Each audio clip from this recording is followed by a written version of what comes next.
Welcome to Off the Mat, boys and girls. In today's episode, Zilla Fatu might already be too big for NXT. MJF thinks WWE is scared of AEW. WWE apparently loves what they saw from OTM on Raw. And maybe, just maybe, we finally stop pretending AEW is dying. We have all that. Plus, AJ Styles' son Avery is taking his talents to TNA. But before we begin today, we have some breaking news because WWE is officially heading back to Australia. That's right. Announced hours before we went on live. WWE is returning to Australia this December with SmackDown on December 11th. WrestlePalooza Perth on Saturday, December 12th.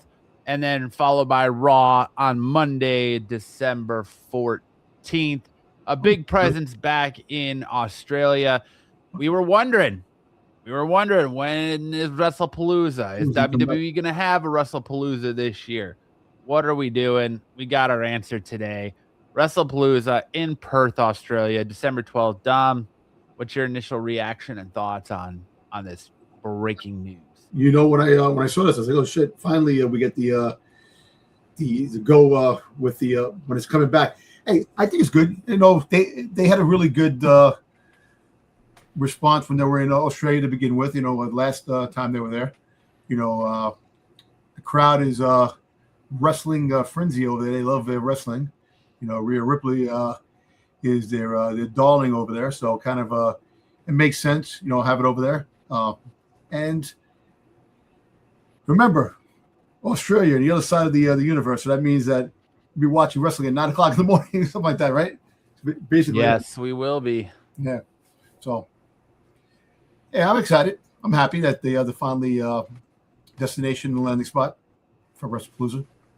It's very rare that WWE has a pay-per-view in December because usually they take December off. Yeah. And then for the holiday season, and then we go into January with the Royal Rumble. But this year, Royal Rumble isn't until February. So we have, we're going to have Money in the Bank in October, Survivor Series in November, and then WrestlePalooza Perth in December. And they'll probably get the break. They'll probably get the break after this for the 2 weeks, for the Christmas and New Year's. Well, it seems like the break's coming in January. Yeah. This year. Well, next year. What were you going to say, Sticks? Welcome in, by the way, Sticks. Better late than never. Well, see you later, Sticks. Better late than, I guess, just leave. Adios. Yeah. Adios, Sticks. Yeah. So it should be fun. You know, like I said, hey, things are picking up. Kind of wrestling, you know, like there's a lot of good things happening outside of all the stuff that we always talk about. The people who are leaving, contracts expiring, and stuff like that. But hopefully, you know, things are on the right track, you know, and it looks like get some exciting times with the next 3 big pay-per-views, you know, Money in the Bank, Survivor Series, and now WrestlePalooza. We also got word that potentially AAA might be heading to your stomping grounds there, Dom, in April of next year with AAA Eternal Glory coming from the Infos Theater in Madison Square Garden. Yeah. So Infos Theater at Madison Square Garden. So there you go. You might get to go see some AAA. good luchador action. Welcome back again, Sticks.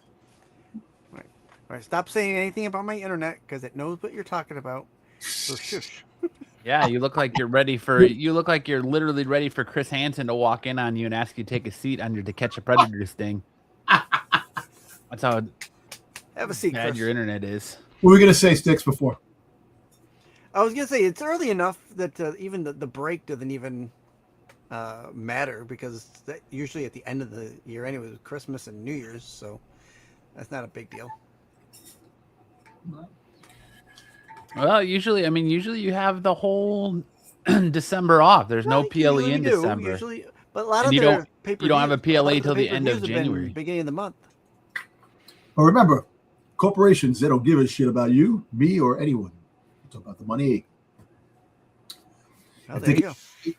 money through the holiday season. Here That comes the money.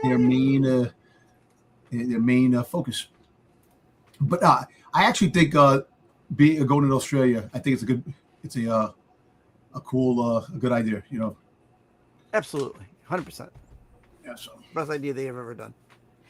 yeah, and it's interesting because the stakes just picked up this week on Monday Night Raw. So what is going on? So kind of leading into these big pay-per-views in the next couple of months should be very interesting on the landscape of the wrestling landscape on what direction it's I'm going. interested to hear how you figure the stakes just picked up on Monday Night Raw.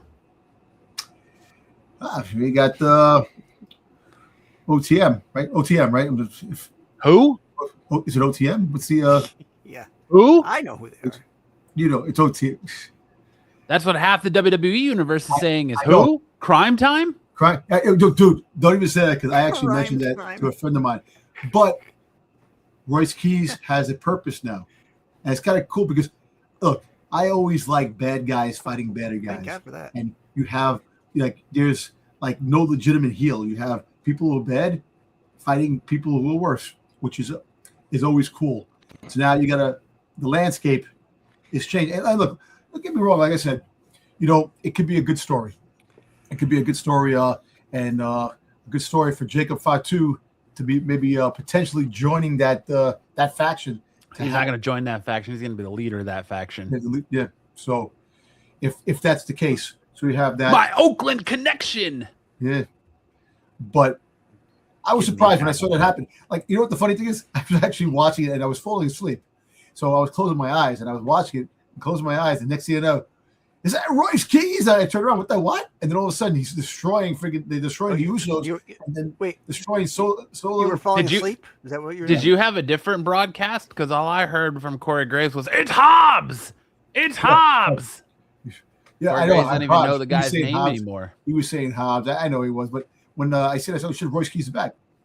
And then I saw it. I'm like, who the fuck is that? And then I'm like, who the hell is this? And like, oh, shit, that's what's his name from AAA that got kicked out of the faction. And I look, okay, so I kind of I really like the direction on what it brings more substance to the playing ground. And we're going to talk about this more in our top rope takes. Let's get into our top rope takes. Top rope takes, if you're new to the program, welcome to Off the Mat, your new wrestling obsession. Top rope takes is where we put 2 minutes on the clock. Usually got to put 10 minutes on the clock with Dom because he just takes up all the time. We put 2 minutes on the clock and we go through the hottest news in professional wrestling. And kicking us off tonight, the man of the hour, the man that everyone is talking about, the new addition to WWE NXT coming out of that Anawani bloodline. You have Zilla Fatu.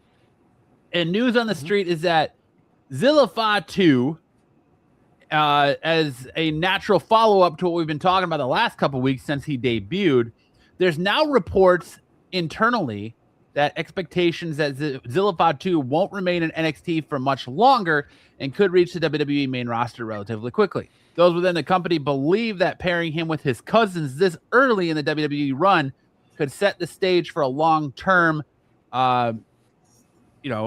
addition and be good for his career. We're also told that WWE Raw vignette that we saw was not to advertise Heatwave, but also to serve as a soft introduction for Zilla for those WWE audience members who may not be familiar with Zilla Fatu. Sure. Boys, 2 minutes on the clock. Zilla Fatu, could he already be heading to the main roster? And is it a good idea? No. Yes and no. You want him to really marinate with NXT to really get his bearings straight on WWE way of wrestling, the way they have the way they wrestle. And you look NXT. You got to learn how to fight with the guys that are in that ballpark of going to the main roster. He has to marinate a little bit, then go. You take him, you saute him to the main roster afterwards. I think he should win a NXT championship first and go through the roster at NXT and then make his way to the WWE. But the popularity of Zilla right now is at all-time high. And TKO and the executives over there at WWE, they really want to bring him up big time. So For sure they do. Hey, he could probably have a mixture. NXT, main roster, going back and forth. A split. And see where that goes, and eventually full-time main roster. But I think he should spend a little bit longer time in NXT. They need to do that. I agree with you. He needs to stay in NXT, I think, for at least 12 months, at least a year. Let him win the NXT championship. For fuck's sake, we haven't even seen him wrestle a match yet in WWE. His last match was a few weeks ago against Amazing Red for House of Glory, where he lost the House of Glory Crown Jewel Championship. We have not seen him wrestle in a WWE ring. We do not know how his style is going to transition to the WWE style of wrestling. And we're already sitting here talking about call-ups. We're talking about call-ups. Look, I understand that you want to bring him up to the main roster in time for War Games because he's gonna obviously play into the Bloodline in War Games. It's great to put him up there with his cousins to let him get firsthand experience, but you don't want to throw him into the deep end with the Sharks when he can't swim.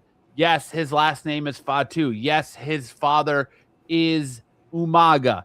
Yes, he's a star in the making, and he has blazed a trail in the independents. Yes, he's in his late 20s. He's still relatively young, but still, he's only been wrestling for like 5 years. He's still relatively green. Give the man a chance in NXT. Give the man a chance to get used to the WWE style. Give the man a chance to be used to wrestling on television, getting his spot set. Let him have a good run with the NXT championship. Let people get excited before we ruin Zilla Fatu. Much like the NFL, you throw a rookie quarterback in there before he's ready, you're going to destroy the kid's confidence. Exactly. Much like Zilla Fatu, you throw him into the deep end of WWE with the likes of his cousins, and if he can't stand up and shine with his cousins next to them or even outshine them, you are hurting the man that could carry your business and could potentially be the next Roman Reigns for the next 10 years. Yep. Let Zilla cook in NXT. Don't be in any rush. Let him come up. Let him take part in Survivor Series. Let him do the Kevin Owens thing when Kevin Owens was NXT champion and did some Raw stuff and NXT shows. Let him get some work in, especially if you're not doing house shows. Let him get some work in. Let him get some reps under his belt. Then you bring the kid up to the main roster and you let him shine like the star he's going to be. Don't kill the kid's confidence by throwing him in the main roster so quickly to where we end up getting a Grayson Waller or Baron Corbin or a situation where they got to release him and then bring him back 5 years down the line. Again, he could be a superstar, go into the main roster and just take off from there. There are people who've done that. There are stars who've done that. But like I said, like you're right, relatively new to the biz. Only 4 or 5 years under the belt, still wet behind the ears. Learn the format, the fundamentals of WWE, the way they do things, and then you can bring him up. And like I said, you can mix. You have him in, go back and forth, here and there. But let him win his first match. There's no doubt the kid's going to be a star, and he already is. He's a star in the Indies. But don't send him to the main roster to get lost in the shuffle. Let him shine in NXT. Why can't he shine in NXT for a while? Like, why can't he shine his NXT championship? Why can't he treat him like Obafemi? Let him cook a little bit. Let him marinate a little bit. Trick Williams is a great example. We said for many years, Trick isn't ready. Trick isn't ready. Trick isn't ready. Well, when he got that call, he was ready. Look at Carmelo Hayes. Carmelo Hayes wasn't ready. He wasn't ready. If they called him up, and he still ain't getting that shine that he deserves. Let Zilla cook. He's all right in NXT. There doesn't need to be a rush right now. There's too many stars right now in the main roster. You have a lot of people that can actually carry things, make things happen. And when you bring them up, main impact, boom, surprise, people will be like, yo, get ready for Zilla. And I kind of disagree with you, though. There's no main roster scene on Raw right now. If Roman Reigns ain't there on TV, You got no main roster. I know, but we have a lot of SmackDown now all of a sudden is stacked with main roster talent. Yeah, see, so, that's like, the thing. there's no balance here between the two shows anymore. That's good. You know why there's no balance? Because what's going to happen is that it's going to be going back and forth. So we're going to have a lot of crossover events with certain things happening. So we'll see. 6. What did you say? We've only had two good weeks for Raw. Yes, 3 maybe two. So let's not put the cart before the horse and say it's back to where it's supposed to be. I mean, we've had 3 weeks, not even a month to go. But Raw, both brands, Raw and SmackDown, they need work. Let's be honest. Outside of Kevin Owens versus CM Punk last week, SmackDown wasn't that great of a show either. Oh yeah. But things gonna be picking up very soon. Well, I don't know. I don't know about that, but all right. Moving on. Is WWE actually threatened by AEW? Well, if you take some comments from one MJF into consideration, you might think so, as MJF recently discussed WWE's history of counter-programming AEW and said that he finds it a little ridiculous that WWE would be worried about AEW potentially overtaking them. Interesting enough, MJF also pushed back against tribalism between the two fan bases, arguing that AEW doesn't require trash-talking WWE to be better than them. Guys, do you think MJF has a point here, or that WWE might actually be threatened by AEW and that's why they keep counter programming him? Or do you think it's all just hogwash and he's just throwing the gimmick? MJF is a trolling SOB, man. He likes to troll. He knows what's going on. He's aware of what's going on in WWE, as well as WWE is aware of what's going on in AEW. Look, it's all about counter-attacking your opponent before they can take off. And that's what WWE is trying to do. They want to try to counterattack AEW as a company before they can. Like, if you get them going, pay no attention, what happens slowly but surely, the snowballing of a good product starts happening, and then you're running around trying to figure out an antidote to take out the toxin that you made happen because you didn't pay attention and keep it grounded. But if you keep the company grounded to a certain level, you don't have to worry. But look, you got some good wrestlers. Go ahead, Mr. But let's go back. What, a year now? Maybe 2, when WWE was firing on all cylinders and AEW was a spare dash lights, in the backlights. Then you come through. Vince leaves. You start with the Triple H era.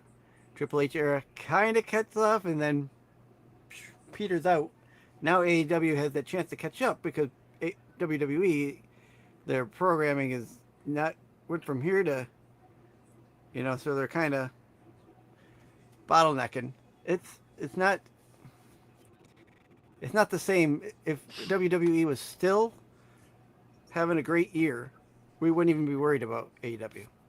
We wouldn't even, we never worried about isn't to worry about AEW. The only reason AEW is even a focal point for them is because of wrestling pay. If there's an alternative there that's willing to pay wrestlers more than WWE will, that's going to force WWE to raise what they're paying wrestlers, and there's going to be a money situation. That's all that WWE cares about. There's no counter programming necessarily. I've said it before. No. Competition makes WWE better. Look how bad WWE was in the 2010s after WCW went out of business. Look how long of a stretch we had where professional wrestling was awful because WWE had no real direct competition.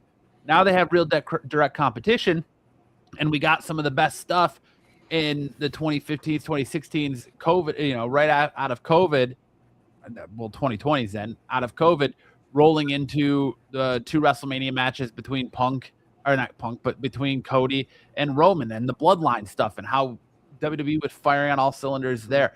I will say it till I'm blue in the face. Competition makes both programs better. Counter programming is stupid. and WWE is cocky with it because they're like, "Oh, we're going to counter program All Out, or what is it, All In or All Out this weekend They with shouldn't have to. with WWE NXT Heat Wave." Look, I'm going to tell you this. It's a win for the fans because you're getting two wrestling brands that are going toe to toe with each other that raises the stakes, and fans can be happy that love wrestling. Look, it's not like the Attitude Era, where the Attitude Era was created because of Kevin Nash and thinking, these guys going over to WCW, and the Attitude Era began because of that, and what made the greatest era of professional wrestling, in my eyes, move forward. But look, AEW has a different approach. Yes, they have the money to freaking go toe to toe with the WWE in signing wrestlers and taking away talent. They do. That's what you have to worry more about. But as a competition, WWE is WWE. That is the say all end all of wrestling freaking organizations. You make more money in WWE in the long run compared to AEW, because the sponsorships and all these things, you have the movie productions, all the stuff that they do that wrestlers have. Mm-hmm. It's just the way they go about certain things. Like AEW doesn't really have a storyline either, like WWE. They got wrestlers. It's a sandbox, like Matt always says. It's a sandbox where Tony Khan can always play out his wrestling dreams of what he wants. But it's always good to have that little bit of spark to keep the other one on their toes to make a better product. And competition-wise, yes, WWE got better when they were going toe-to-toe with WCW. Right now, it's really no competition with WWE and AEW. They have their brand of wrestling, WWE has their brand. And so far, it's just, like I said, a win for the fans, because they get to see two wrestling organizations that have certain stars and individuals that they like. So, give or take, it's just, I think it's that they're both trolling fans and everything to say, in a secret underground bunker, Triple H is hanging out with Tony Khan and go, "What are we going to do today? Let's do this way. Yeah, let's make the fans think we're freaking fighting each other. Yeah, let's do that." So that's what I think. But MJF too is really the only homegrown AEW talent that's kind of broken out into the mainstream, to where he's doing movies, to where he's doing television projects. Copeland was kind of doing that before he was even out of WWE. He started that in WWE. And look, AEW, WWE, the competition makes each other great. WWE is always going to be the mecca.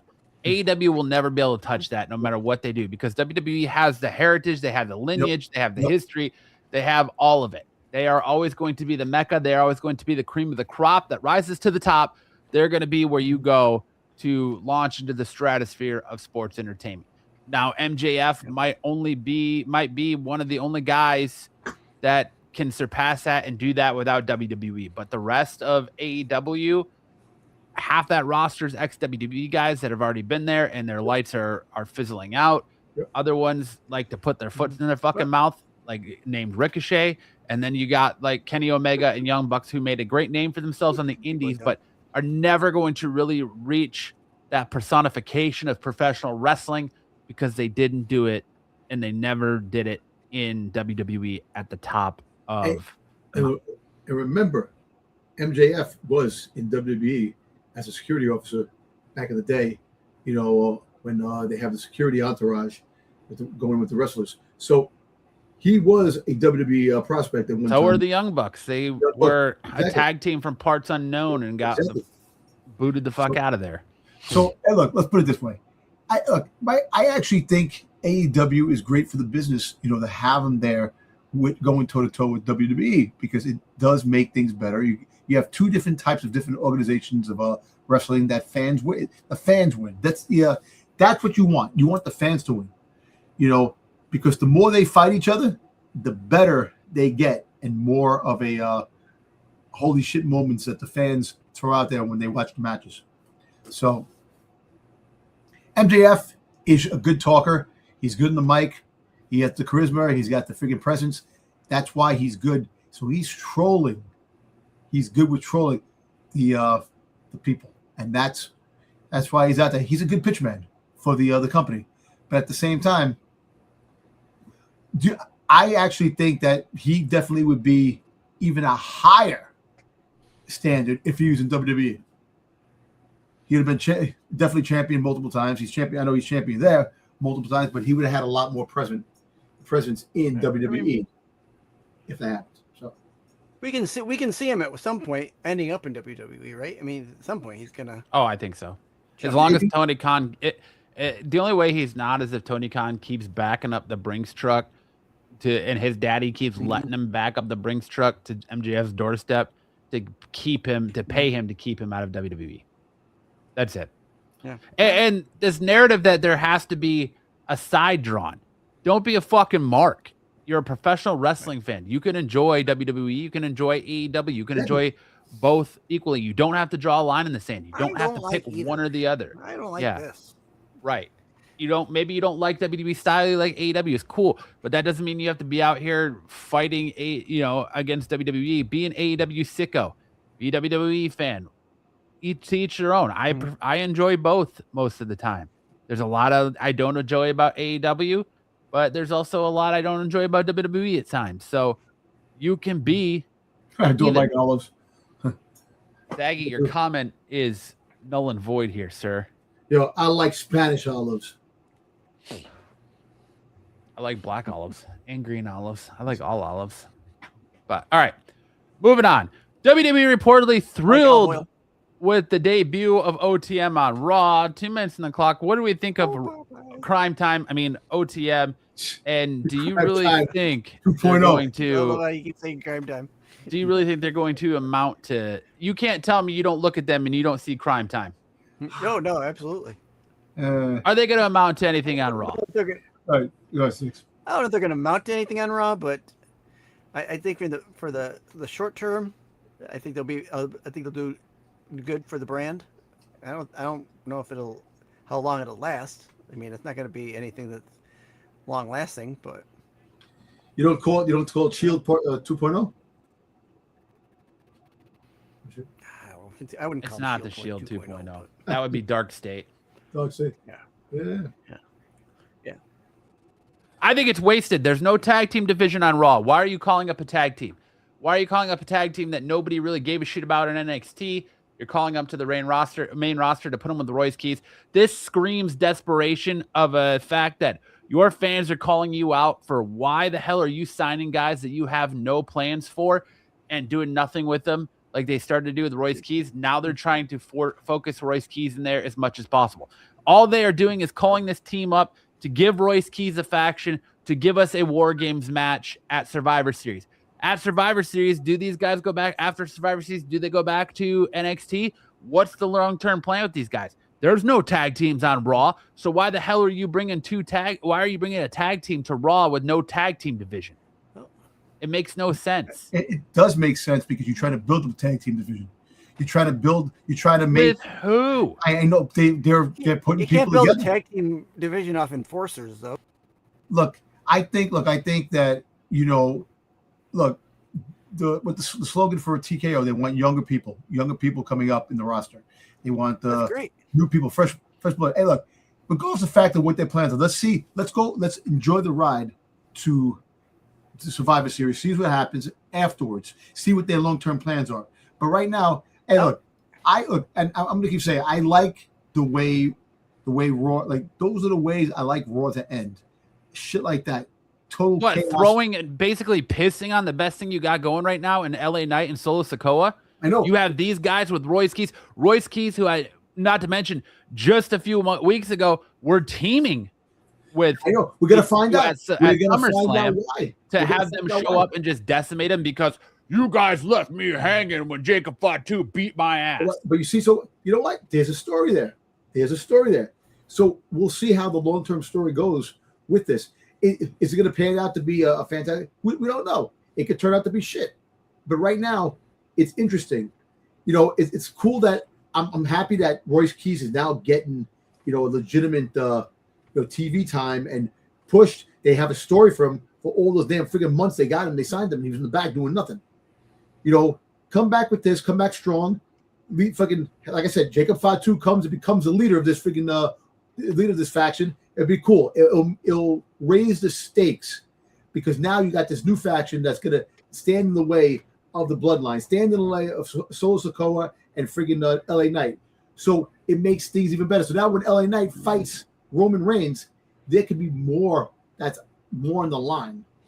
How does this affect LA Knight versus Roman Reigns? Well, no, I'm just saying because down the road, because they're definitely gonna friggin' go after Roman Reigns too. They're going after They're gonna go Bloodline. After the brothers, but they're not the answer to the Bloodline. But I know. But let's put it this way. I mean personally, in my mind, I think LA Knight's gonna win the championship, win the big one, win it, like we were talking about, and I think they're gonna win it, and then he's gonna win it back. I don't know how Roman will win it back. He might win it back the way you talked about with Money in the Bank. But let's see where this goes.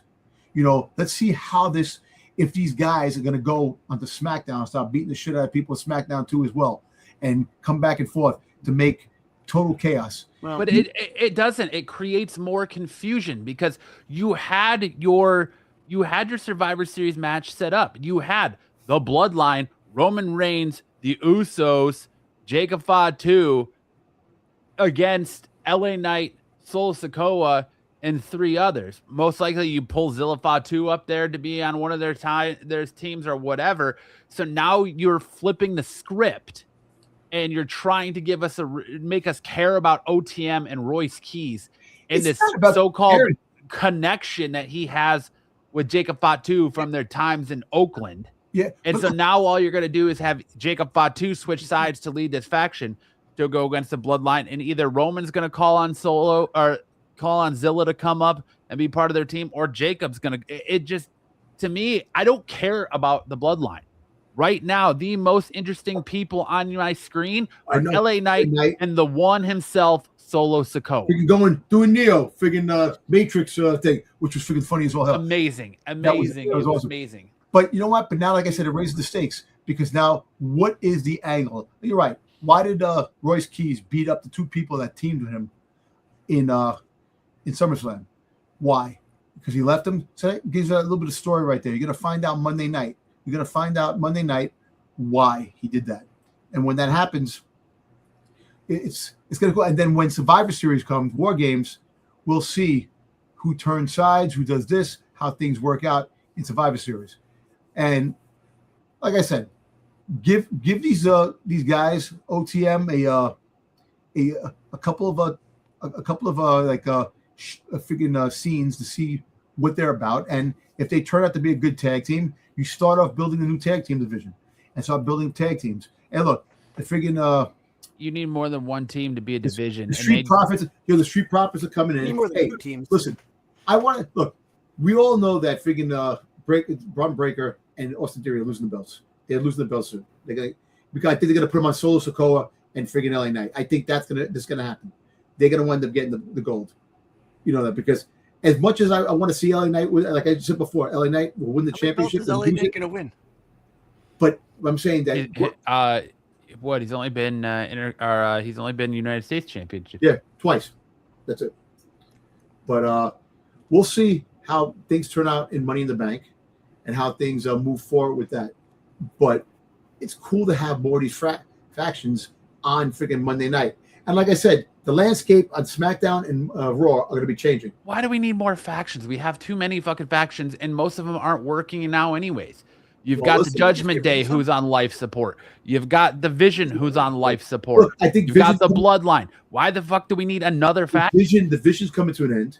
The Vision's going to be coming to an end pretty soon because we're going to be getting the Obafemi, and we got to talk about Obafemi because there's a lot of things circulating in the rumor mill about Obafemi and the future on what's going to happen. You know, the whole thing with Paul Heyman. Is Paul Heyman going to align himself with Obafemi? He's going to align himself with Cody Rhodes? There's a lot going on now in the landscape, which after Survivor Series, we'll probably see the trajectory of what's going to happen. And now you put these guys in there, and like these guys could be unpredictable. These guys could beat the shit out of the goddamn Vision. Maybe they take the championship and get the belts, get the gold off the bat.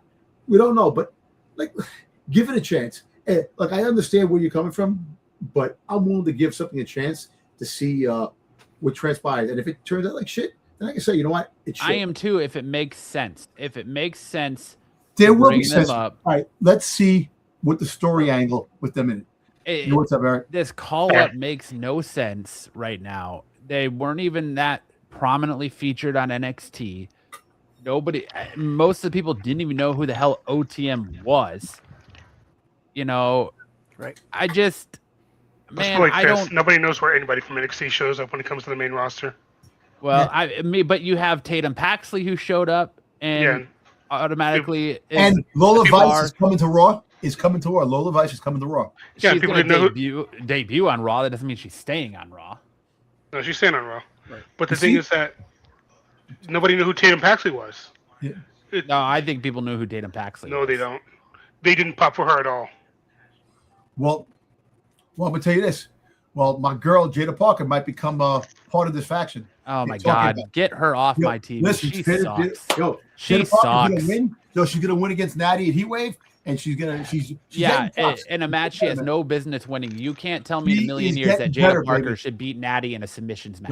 Get the absolute fuck out of here. Coming to the main roster. Leave me alone. Get all the way the fuck out of here if you think that Jada Parker should be beating Natty in a submission match. Hey, listen, Grayson Waller was going to beat up all the female wrestlers in the ring and freaking goddamn NXT this week. But what's up, D Money? Welcome to the show. Happy you're here, man. Appreciate you checking us out. There's just too many factions. We're getting into this repercussion here where WWE now is just relying on factions too much. Wait till the new Four Horsemen show up. Dom, stop with the rumors. There's not going to be any new Four Horsemen. There's no. We've already got, like I said, 2 factions that are on life support in the Vision and the Judgment Day. Dark State.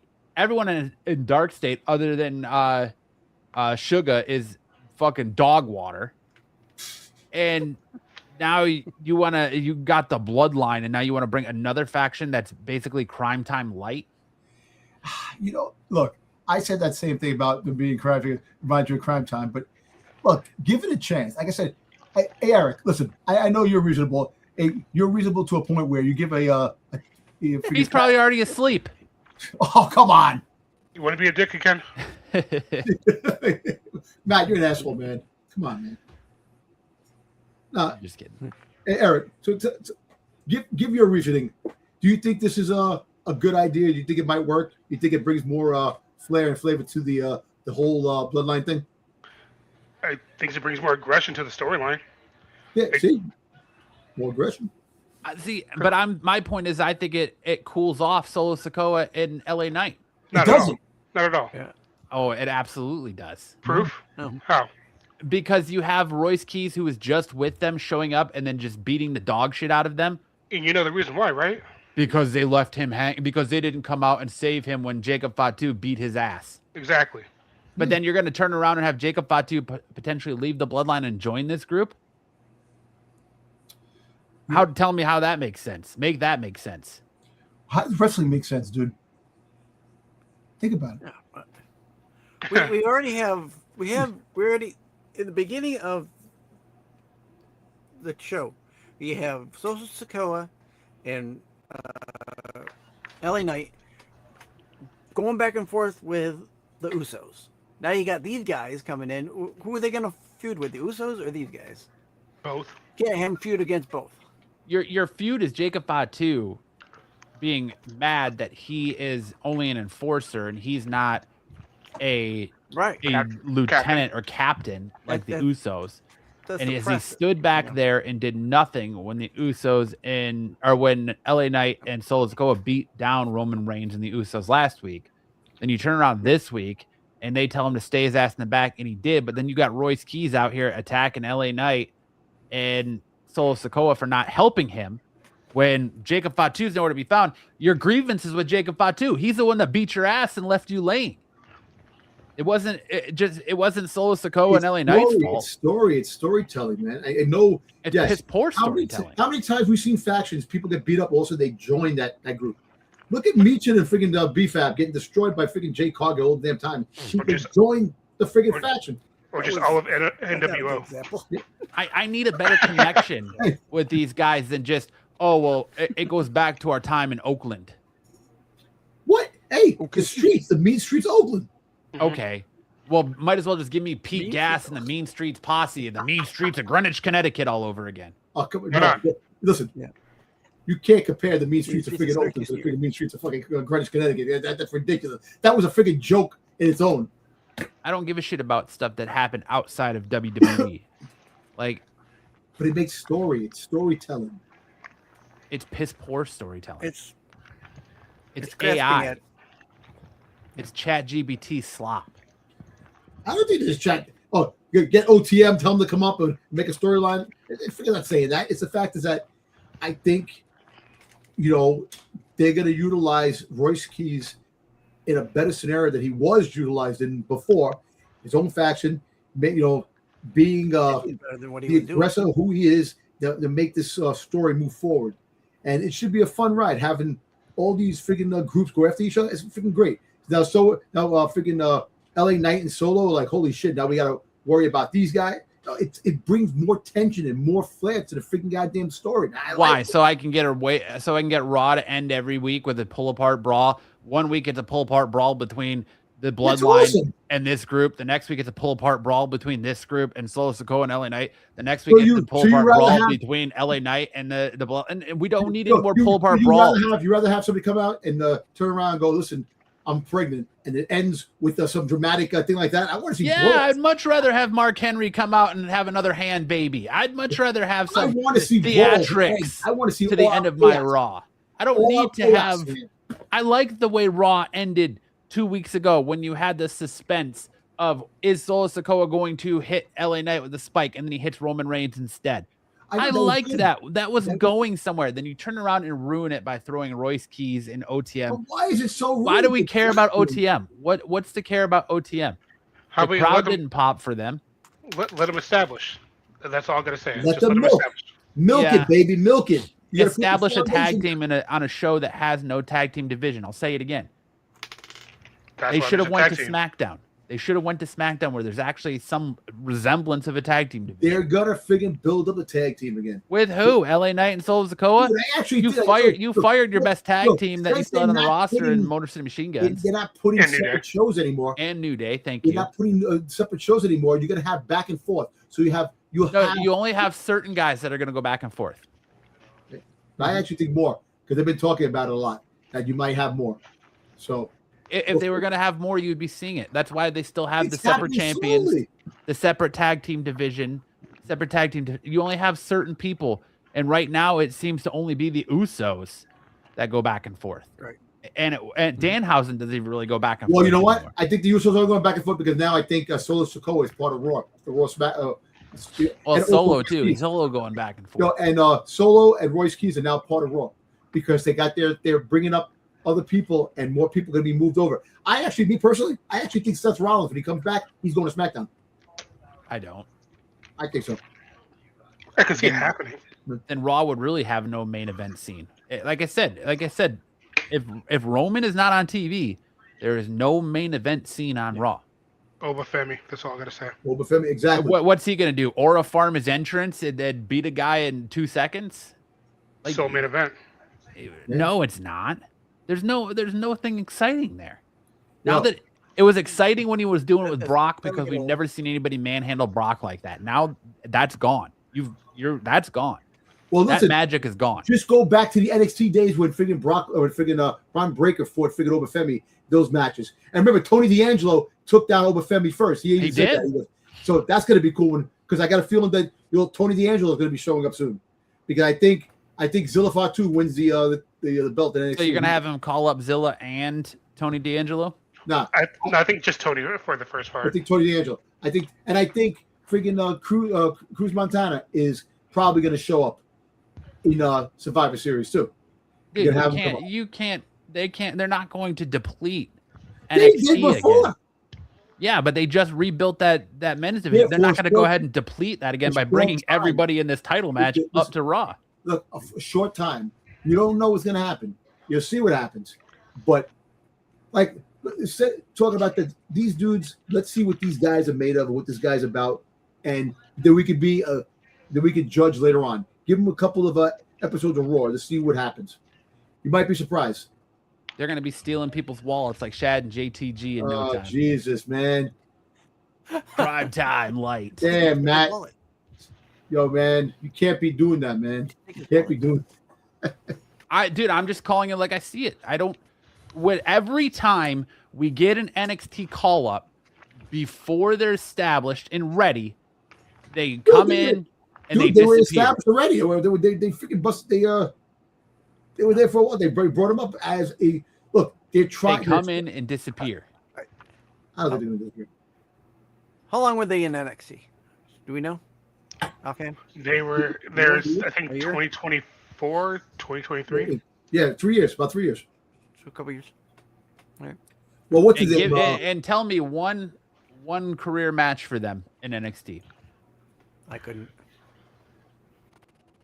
Mr. NXT only on the seen bottom one there. race. I'm waiting. They only went for the titles like twice. I think it was with Hank and Tank and somebody else. Okay. Mm-hmm. Point. I think I just made my point there. They've Maybe got we'll get Hank and Tank coming up. Yeah. nobody cares about Hank and Tank either. But here's the thing, though. Where are they? You had Julia, like pretty much have the world, but look how they're treating her now, though. Same with Carmelo Hayes. Mm-hmm. That was my point. That was my point. When they call up NXT people before they're established and ready to go, the best thing to happen to Trick Williams was that he got left behind. Him and Obafemi got left behind and weren't called up when all the others were because they weren't ready and they got time to marinate, cook, and build their star in NXT. Because our first story, we were talking about Zilla Fatu and WWE already talking about calling Zilla up to the main roster. You got to let these guys cook and build some momentum in NXT before you bring them up. Carmelo Hayes came up, gone. Oh, Trick Williams comes up. He's got a rocket ship strapped to his ass. Javon Evans, rocket ship strapped to his ass. Well, Rocket's strapped to Big Cass right now. Well, fuck Big Cass, big ass. That dude, fuck. I like that Corey Graves is actually going in on him on Raw too. Mm-hmm. But big ass is not impressive at all. That dude's a bum. Well, I hope he gets better. I hope they do something with him, but them calling him up just to throw it around people, like basically cruiserweights, luchadors, and Javon Evans. I know, but you rehired him just to throw around dudes half his size. Like, why isn't he going against Obafemi? Why aren't we seeing that? Why don't you come out and attack Obafemi? Why are you messing with Javon Evans? like, was he supposed to come in and just squash everybody? Or, I mean, obviously, Well, that didn't work. remember you had Rey Mysterio fighting the Big Show. You had freaking Daniel Bryan fighting the Giant Killer. So that's fine. This is what you have. You got to build a story. Have Javon Evans freaking fighting the odds against fucking Big Cass. You want to know how you build a story to make Big Cass relevant after everybody already knows he got shit canned? You have him come back and go right after Obafemi, who just retired Brock Lesnar. Yeah, but that's your storyline. I would love to see the same thing too, but then they think a long-term story. My storyline is surrounded by logic and excitement. But the whole fact is, their storyline is about typing in prompts into an AI chat bot and being like, with this guy, what do we do with Big Cass? He needs to go into the Intercontinental Championship theme, where we're going to truth Big Ass over Ethan Page and Rusev, who have been sitting here busting their ass, but we want Big Cass because he has the look that Vince McMahon used to go after. Give me a story. Can we agree? Can we just sign a petition to get rid of Pritchard and Hayes? I would 100% assign that petition 5 times with 5 different aliases. I don't know. We've spent too much time on this topic, but I don't need another group. I don't need another faction. I want to care about Royce Keys, the man. What? Not because he's part of this crime time shit that you're talking about, crime time shit. Remember when freaking DX went to crime time and freaking Shawn Michaels, who I know a guy, and Triple H was scared being neighbor? Come on, man. I loved Crime Time. Crime Time was one of my favorite tag teams. They were great. But look, give this team this faction a chance. Give it a chance, yeah. And see what happens. And like I said, after Survivor Series, we don't have a choice. We don't really have a choice. It might be cool. You could have put R-Truth and Damian Priest in this role, and it would have been the same exact thing. Not really. These guys That, bring that one, that more of a comedy gimmick. you were just watering down the best stuff you had with Solo Sikoa versus his brothers with LA Knight. But it didn't water it down. It's still going to be. That's the thing. I don't know. I do think it killed the momentum a little bit on that end, but we'll see where it goes. All we can do is sit back and watch. I just think it was a Mexican standoff. That's it. Yep. Why they gotta be a Mexican standoff? What's with his face, man? Yeah, I picked that one on purpose. Tony Khan is got his big boy pants on, and he's out here toting around that Sunday's All In 2026 at Wembley Stadium is approaching a $6 million gate. Khan is also expecting to become AEW's biggest pay-per-view performance yet on HBO Max. That's significant considering how often the conversation around AEW revolves around whether the company is going to struggle or not. Boys, is it time that we finally stop pretending like AEW is a dying company and start treating it like the company it should be treated, as the big number 2 offering in the professional wrestling landscape? I never said it was dying. They should just do a better storylines. That's all. Well, let's be honest. A $6 million gate is what it should be doing in Wembley, in London, a place where they don't get a lot of big-time professional wrestling like this. Those shows always sell out. That's why WWE always sells out when they go over there, because this is except for that SmackDown.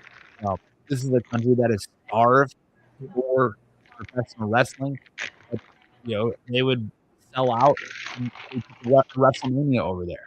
This is basically AEW's WrestleMania. So you're going to Wembley, the biggest stadium, the most iconic stadium over there, saying you're going to do a $6 million gate, whatever the numbers truly end up being. I think it's, we pretend like AEW, Eric said, like AEW is dying. They just need better storytelling and they'd be off to the races. But I don't know. I'm not shocked by those numbers, and I feel like they should be doing that type of gate over there in London. Now, it would be a bigger talking point if they were doing that type of gate here in the States. Hey, listen, eventually they're going to get to that point. Look, they have talent. They have a lot of talent on their roster. A lot of different walks of life, and all the wrestlers from New Japan to the indie scene to ex-WWE guys and stuff like that. They have enough talent to really to push the agenda for the to sell out arenas. They do have a lot of high stake, action pack stars that to put their bodies on the line for the crowd's reaction. And you know what? Look, tell that to smart Mark Sterling, who basically almost paralyzed himself. Right. Yeah, I know, right? Hey, that was a mishap. Things happen. Injuries happen. Falls happen. It's a sad but honest truth that when you're doing this business, you're a glorified stuntman, and things go awry and go wrong. So it happens. But I think as time goes on, they should be selling out. Wrestling right now, all kidding aside, wrestling is at actually an all-time high. Don't mistake. Wrestling is the merchandising, card deals, dude. Everything is picking up. The WWE, AEW, they're making money. They're making bank. There are people out there that are starving for wrestling content and love it, and they're buying everything under the sun. So, $6 million, you sell out. You go there. London is London is a place that loves wrestling. So when you put on a wrestling show, they love it. So it's certain areas like Saudi Arabia. All kidding aside, WWE goes there because they get paid out and they love their wrestling over there. So, all right. Do you want the ticket sales for AEW All In coming up this weekend? Yes, let's hear it. Wembley, when they do the setup for All In, seats 74,000 people. Okay. As of 3 days ago, they had only sold 42,000 tickets. And the last time they did Wembley, they only sold 54,000 tickets in a 74,000 seat arena. All right. Which really isn't bad but it doesn't. It's not capacity. Dude, but capacity. you It's not see, the sold thing out. is that Oh, we all sit there and talk about sellout. Sometimes you don't have to sell out to be successful. Sometimes that's true. a movie doesn't have to make $1 billion to be successful, and that's what we empathize on. That because you sell out, you're successful. No, you don't have to sell out. No, okay, you don't have to sell out to be successful. But stop saying we sold out. But that's the pitch with everybody. Yeah. Hey, You have to say that. there's nothing We're in a wrong with saying, 63,000 we seat nearly sold arena, out. and 7,000 seats are tarped off. You're not technically selling out They the put arena. freaking mannequins and dummies in those seats. They're figuring, oh my God, we're sold out. But no, it's just the way things are. Look, every place doesn't sell out. Like this is the idea of corporations. You say they sold out. Extra seating gives you the chance to raise the prices for tickets. That's what they do. That's all part of the game when it comes to them. And look, all kidding aside, when AEW first started to now, that's a success story from where they are, from where they started. So I think they're projected in the right direction, and eventually they will sell out those arenas down the road. It's just right now, that's still 80% they're successful, man. And that's what we have to stop thinking that sellouts are end all say all. No, it's not. No. Do you want me to tell you? And I know it's not, but do you want me to tell you the most entertaining professional wrestling I watched last weekend? And I stumbled on it late on a Friday night. Evolve. JCW. OVW. Oh, JCW. JCW. Juggalo Championship Wrestling. Bloody Mania 19 was the most entertaining professional wrestling I watched last week. Right. Absolutely entertaining. Like, hats off to Vince Russo and Shaggy Two Dope and all the guys from ICP running Juggalo Championship Wrestling, because that was the most entertained I've been working on a show, working on the Saturday night show and watching on YouTube. I was gonna say, is that on YouTube or is that on? It's on YouTube, yes. Okay. That just fills your Michigan blood, sir. That's all it is. But all I'm saying is this is not a $6 million gate. I don't believe those numbers. Nope. Especially with the stats that Sticks just gave. I don't believe those numbers. 2, they should be doing a high gate. It's in England. It's in a country that doesn't get a lot of big time professional wrestling shows. If they were doing these numbers in the States, that would be more impressive, but they're not. Yeah, especially with the pound is stronger than the dollar is going to be the easy way to pretty much modify the statistics of it, so to speak. Because AEW can barely sell out small arenas here. Should we go to prove it? So there you go. And that's one thing I was going to say, that the one thing AEW has going for them in this is that they're really there are indie wrestling in UK, but they're the biggest show in town that utilizes a stadium. WWE hasn't utilized Wembley, so not recently. Yeah, not recently, right? Because I don't think they want to give Shad Khan any money, since Shad Khan kind of owns the area. Yeah, maybe. Look, if AEW wants to spend money and do things, they got to do something with Tony Khan's hair. Look like a freaking guy Halloween freaking costume. You leave Tony Khan alone. Fake hair. You don't talk to anybody about hair over there. This is perfection right here. Yeah. Ouch. Smooth as the day you came out your mama's womb, huh? Woohoo! And our last top road take this week is following in his father's footsteps. Avery Styles signs with TNA boys. Was TNA the right choice? And are you a little surprised that Avery's not debuting in NXT? You would think WWE would want that. I actually think this is a good follow his dad's footsteps in TNA, where he made a name for himself. I know he was in WWE with the TNA, but that's where AJ Styles became big in TNA with his matches to come back again. So I actually think this is a good choice. He wants to follow his daddy's footsteps. I think NXT was in the picture, but let him do this in a TNA, and then eventually he's going to wind up in WWE. You know that for a fact. Do you think the nepotism is going to take effect, though? You see? Let me ask you this, because I go on both sides of this fence. Is TNA where AJ Styles became AJ Styles, or is New Japan where AJ Styles became AJ Styles? Well, yes, New Japan, but I think that AJ Styles Combination got of there. more TV time in TNA with his matches to become the phenomenon AJ Styles. I mean, do you think if AJ Styles doesn't go to New Japan, doesn't become the leader of the Bullet Club, doesn't have awesome matches with Shinsuke Nakamura or the likes of Kenny Omega, is he the phenomenal AJ Styles we know today? Probably not.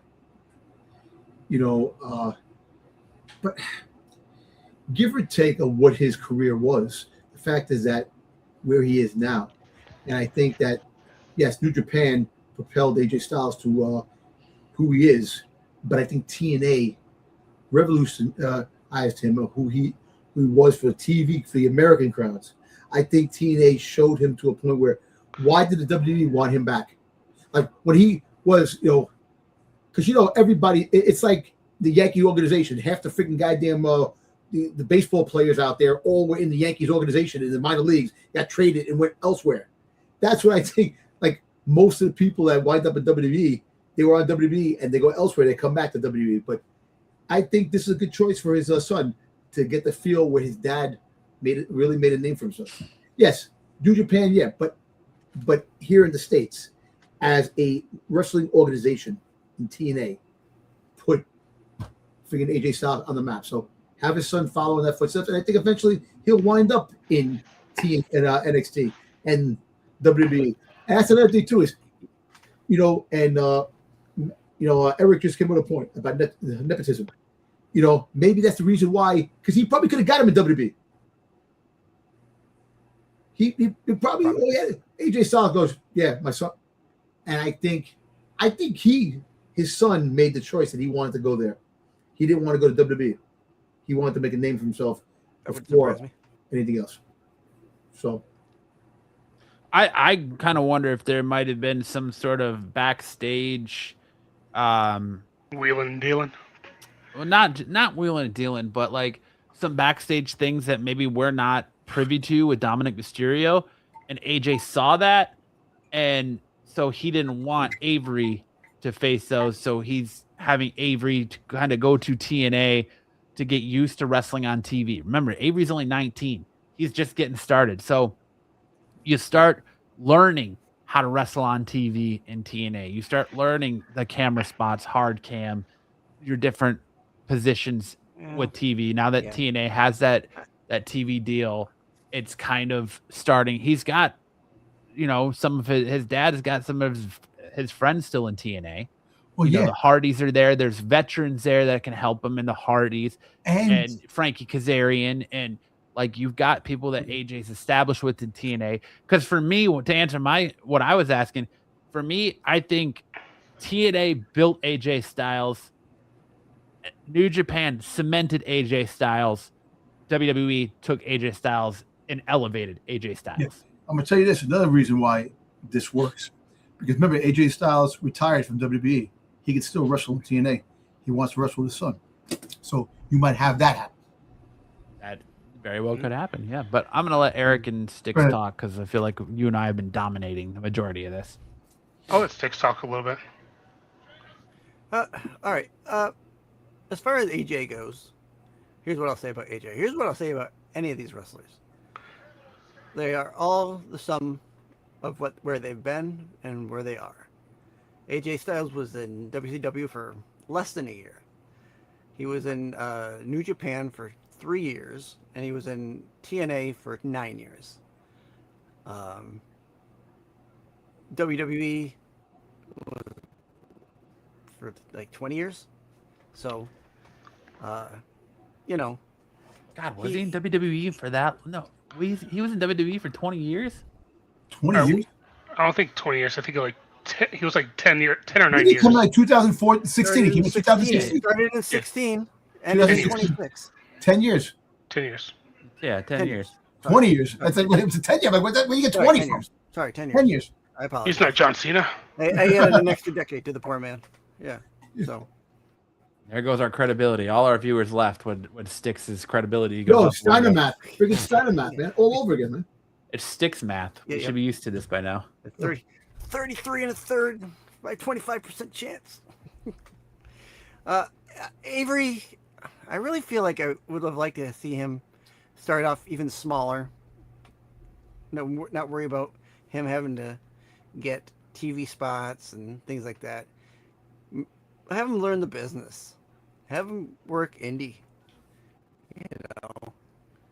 He was working indie shows, and then how stupid do you think the guy that made the whole? How long was he doing it?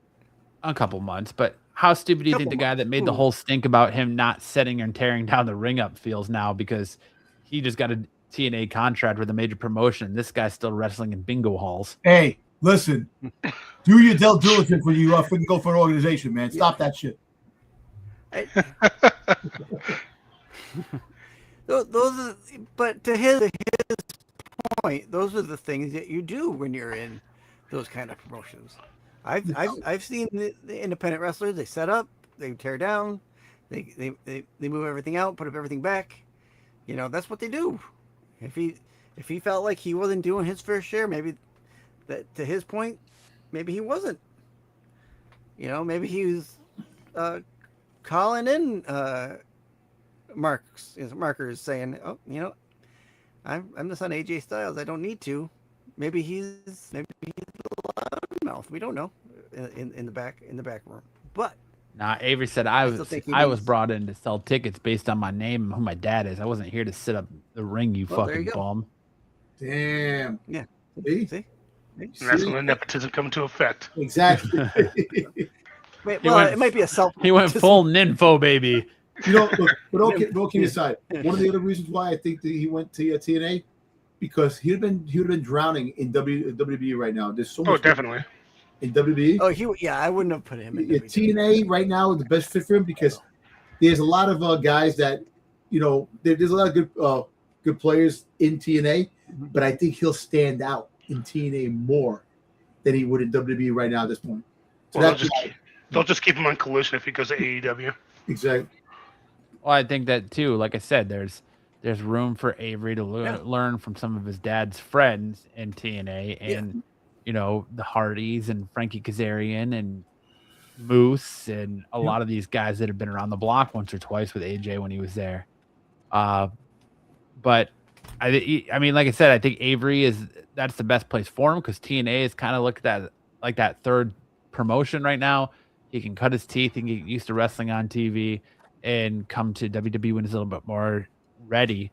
And like I said, I feel like the Dominic Mysterio effect. You look at Dominic Mysterio, he got that red hot white heat right off the rip, and then now he's fizzled out, and WWE seems to not have any direction for him. So to save that, why not go to TNA, a company that could use you and will actually utilize your talents? Yeah, and like another thing too is that you know, they definitely it would suit him more because he could become the face that runs the place on TNA, and more eyes would be on TNA. People will go to TNA and go, let's watch TNA AJ Styles Sunday. Let's check it out. So they'll bring more people in seats because he's there. And it's a start. It's good for TNA. That's a good pickup for TNA.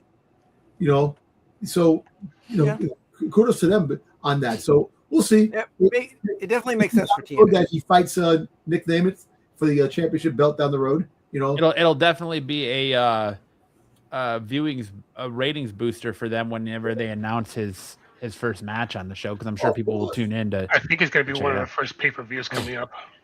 Yeah. So, I would actually like to see him versus Hook, Taz's son. That'd be fun. definitely, man. Hey, look, we'll see what happens, but it's good. And like I said, he'll be in WWE in no time. You know that for a fact. Give a couple years, he'll be there. So Give it a year or two.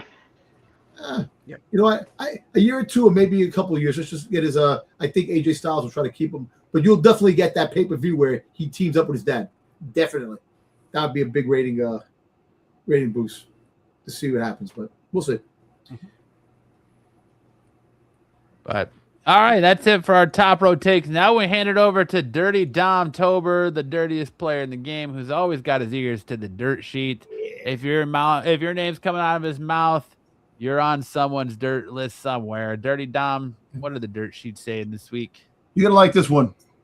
You're gonna probably hate it too at the same time. It says WWE wants to play the long game with Austin Theory, per WIR, because the fans still talk about him when he's not on TV. They ask for him. He's got it. Who is asking for Austin Theory? Listen. Let me speak.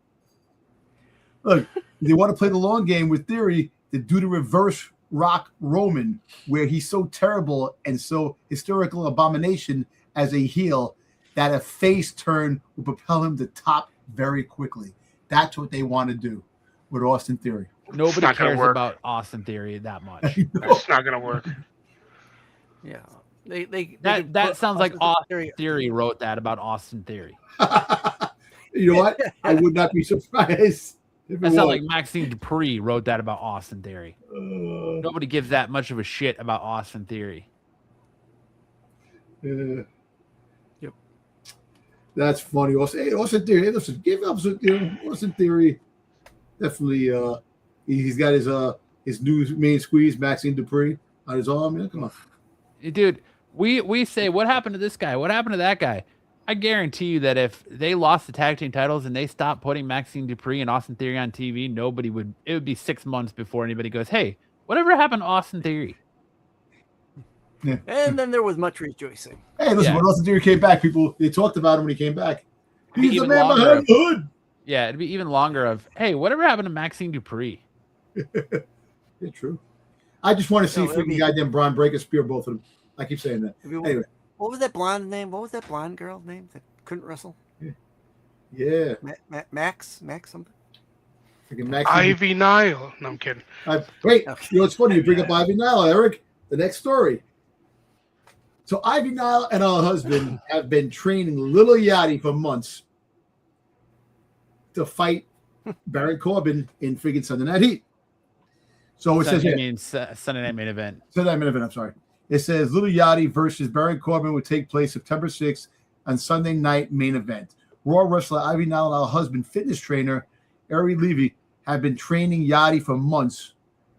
So there is a reason why Ivy Nile is not there. She's been training somebody, and so her husband and her, and so that's why you see. And another thing, so you get so you let Dragunov go, and you put in Lil Yachty because he's becoming a wrestler, and that becomes he takes the spot of a Dragunov. So. Did you see that apparently Lil Yachty and Tiffany Stratton released a rap song and they're saying it's the worst fucking song in the history of music? I wouldn't be surprised. Only because it's Tiffany Stratton. Yeah. It's Tiffy time. Tiffy time. Yo. She's definitely transitioning out of WWE to be a streamer since she's hanging around with Neon all of a sudden. Who's that deep dipshit freaking streamer? The guy with the glasses that she's with. Neon. His name's Neon. Yeah. Neon. His guy looks like a moron. Who is that guy? I see him. I'm like, he looks like the biggest dork retard going. Oh, can't say retard on TV. I'm sorry, but I just said it twice. He used to do this thing where he would go on and like dare people to do things to him, and nobody would touch him. And then until one day he like got his ass whooped on stream, and some dude stole his shoes. Beat him up on stream. Come on, man. He gets swatted constantly. Come on, man. He's a freaking that is He's got more money than any of us. I know, and that's the thing. How the hell is this moron getting money like that? I think he's a joke.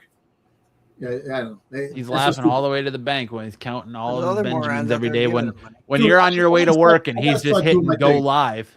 I'm gonna start doing my thing, and I'm gonna start going and making money. I don't give a shit. He just hits go live and's got like 2.5 million people watching him just walk down the street itching his ass while you're at work slaving away for the man. Yeah, I busted my ass last night. I did a 16-hour shift from last night to 11 o'clock to today, 3 o'clock this afternoon, and I'm busting my ass. And this moron is getting hanging out with Tiffy time and freaking doing videos. Fucking bastard.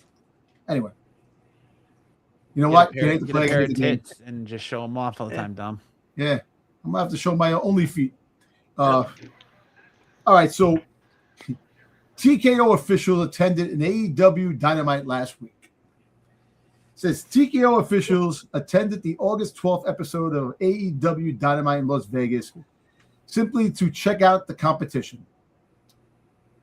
He goes, They made it clear that TKO staff brought their own tickets and were definitely not given free entry by All Elite Wrestling. What do you think?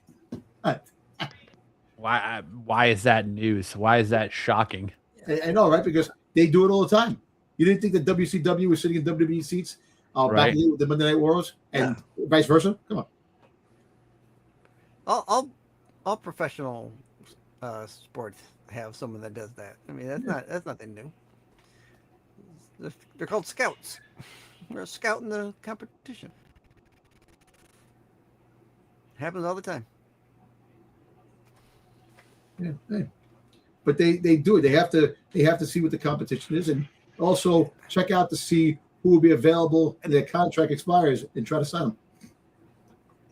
True, that's. Well, they're not in the back. They can't go to the back, but. Are we? Yeah, no. Yeah. I'm sure they do that too. I mean, there's always people in contact with people's handler or whatever. Whatever you call them. Who knows? But they see it and they have to buy their own ticket. Bitch, you ain't getting it for free. We ain't giving you tickets, man. And it's Vegas, and Dana White's part of TKO, so they probably got comp tickets. They probably didn't buy tickets. They probably got comp tickets. Yeah, probably not by AEW, but by some casino or somebody else. Probably comped them. Or Dana White sat in Dana White's booth or box or something. Ari Emanuel. Or Ari Emanuel. There you go. Probably. You know what? Like I said, give or take, they do that all the time. Every organization has that. They always check out, scope the competition. Always. We talked about this. It says, according to multiple sources and wrestling insiders, Jacob Fatu will be joining Royce Keys and OTM to become the leader of the faction. So they said it will set up the Epic War Games match between OTM and the Bloodline at Survivor Series. How is that epic? Let them cook. Exactly. Let them marinate.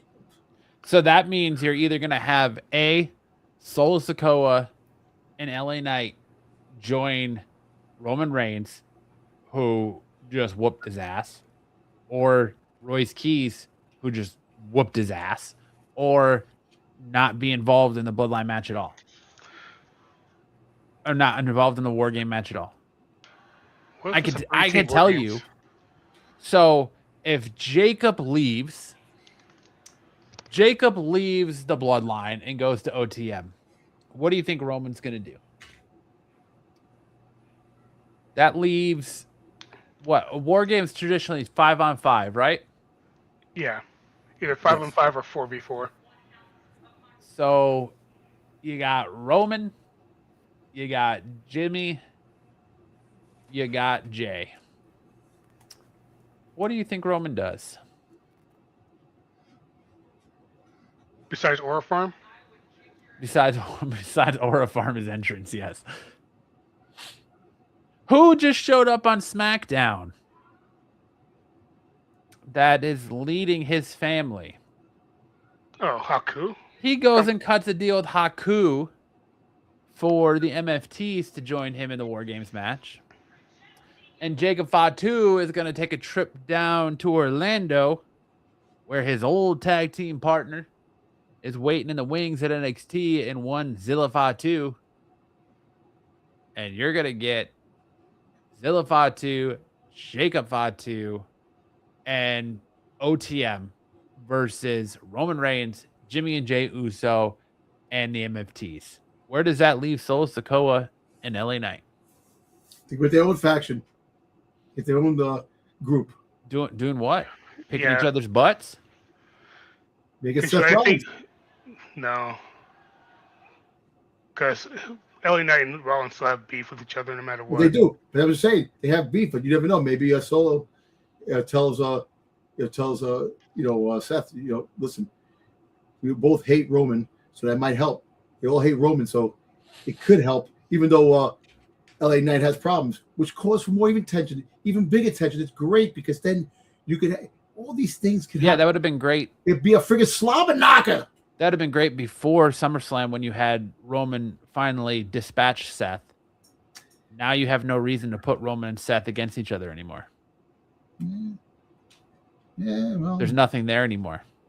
Yeah, I know there's nothing there, but we'll see. Like I said, let it marinate.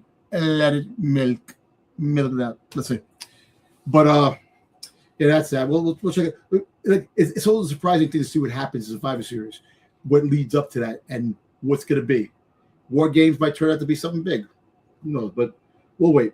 I just don't want to see, and that's where I'm afraid this is going. Is you've got your biggest act right now, your biggest baby face in Solo Sikoa, and the most over guy in the business, LA Knight, are going to end up being, reverted back to the cuck chair to watch Royce Keys and Jacob Fatu and OTM take their spot in this War Games match. Who knows? Maybe they'll have them go for the tag team championships and they win. They're gonna pull up a squat right in the cuck chair right next to Dominic Mysterio. Maybe they do. Maybe they're gonna have them fight the Vision and beat the Vision and become the tag team champions. The Vision should be done by then. No, I don't think the Vision does. I think the Vision will probably be done after that. That's probably the ending of the Vision right there. Survivor Series. They probably end it there. I think the Vision should be done. I think, you know what? I'm going to tell you something crazy. I think Bronson Reed comes back at Saturday Night Main Event and attacks both Obafemi and Braun Breaker. That's not crazy at all because that's what's expected. And he goes with Paul Heyman. Yeah, maybe. I can see that happening. He's going to attack both Obafemi and Braun Breaker and leave both of them laying, and he's going to go with Paul Heyman. Maybe. We'll see. We'll definitely see that. That could be cool. All right. So Tiffany Stratton is called a fraud. Ooh. Hot take. Tiffany Stratton exposed as a fraud, according to anonymous source. Tiffany Stratton. Eric is that anonymous source. Wealthy upbringing is complete bullshit. She doesn't have a rich daddy, source claims. Her father was actually a working class man from Minnesota who spent 30 years repairing snowblowers and yelling at the Vikings. Fight for freaking skull. Oh, she's got a rich daddy. It's just not that daddy that everyone is referring to. It says she didn't grow up in a mansion. Source claims she grew up in a house with one bathroom. Oh, shit. Oh, no. She's a regular person. One bathroom. Oh, no, a tiny home. With a dubious background exposed, many fans are now questioning what else is fake about Miss Stratton. Her boobs? Yeah, besides that, because that's obvious. Yeah, she had the Charlotte Flair treatment where she went away with a knee injury and came back with double D's. Yeah, right? Well, same with Alexa, too. Yeah. And I feel like maybe even Stephanie a little bit. Because she came back and that booty be popping bigger and BBL and she got some boot. That figure she think what she was wearing, man. She should wear more of that with a tighter belt. Yeah, she probably just had everything. When she got knocked and the legs went up and she landed on the floor. Oh my God. Easy, Dom. Easy, killer. Oh, let me wipe my face down. I'm drooling over here. So hey, listen. What wrestling isn't a fraud? You know what I'm saying? At the freaking time, But it's all probably part of storytelling that's going to come out, and she's going to become bad. She's going to freaking turn on Chelsea Green and go after the belt in Chelsea Green. That's what's going to happen. That used to be part of the gimmick, man. Pretending like you were rich. Yeah. So we avoiding spoilers for SmackDown since it got pre-aired or no? We usually try not to, Okay, good, but good. Yeah. So Yeah. No. remember last week we talked about that one of the one of the insiders was saying that Cody should come back with the Four Horsemen. It says rumor. No, you said that. Yeah, I said that last week. Yeah. It says a rumor in the wrestling streets that Cody Rhodes on the verge of a heel turn, of course. In the past, SmackDown has teased the future with Paul Heyman. There was also something said about interest in relieving the Four Horsemen faction with Cody at the helm. So isn't it funny just because he makes a comment that Paul Heyman made or said something Paul Heyman said previously that all of a sudden like Cody's going to be aligned with Paul Heyman and Cody and Paul Heyman and this, that, and the other thing. But you see, this is a lot of truth to lines and things that happen. Like with movies, we always speculate movies and the comic book speculation in movies that, this is going to happen, and it turns out to be something different. Yeah, maybe it turns out something different, but words sometimes do have a meaning. Absolutely. You just have to see where the curve, maybe he used that as a metaphor of what's to come. And you don't know, maybe he's not going to line himself with Paul Heyman. Maybe he just said that because things are about to change for him, and he's no longer the good guy type of scenario. But it's kind of funny. They got a picture of here with Cody Rhodes with a suit, and the people standing by his side. Ricky Starks, Finn Balor, and The Miz. I mean, look, I don't want any more factions. I don't need any more factions. I don't want the Four Horsemen and back. We don't need that again. Like, give some originality. Quit repeating history. Quit trying to recreate the NWO. Quit trying to recreate DX. Quit trying to recreate, Evolution. Just let it go. We don't need the Four Horsemen back. We don't need Cody Rhodes in a faction. Cody Rhodes is doing just fine as Cody Rhodes. All Cody Rhodes needs is a heel turn. And I feel like I'm saying Cody Rhodes too much. But that's it. Give him new black hair, a new entrance, and a little bit of an edge to make him a heel. That's all he needs. He doesn't need a supporting cast around him anymore. But that's what they want to do. They want to have a supporting cast to give. Hey, listen, it actually gives the other wrestlers TV time. So if you have a faction going, it brings people that haven't been on TV yet a chance to be on TV. So that's why you have the factions, to make more room for more people to come on TV. That's what's a good idea about factions. So we'll see.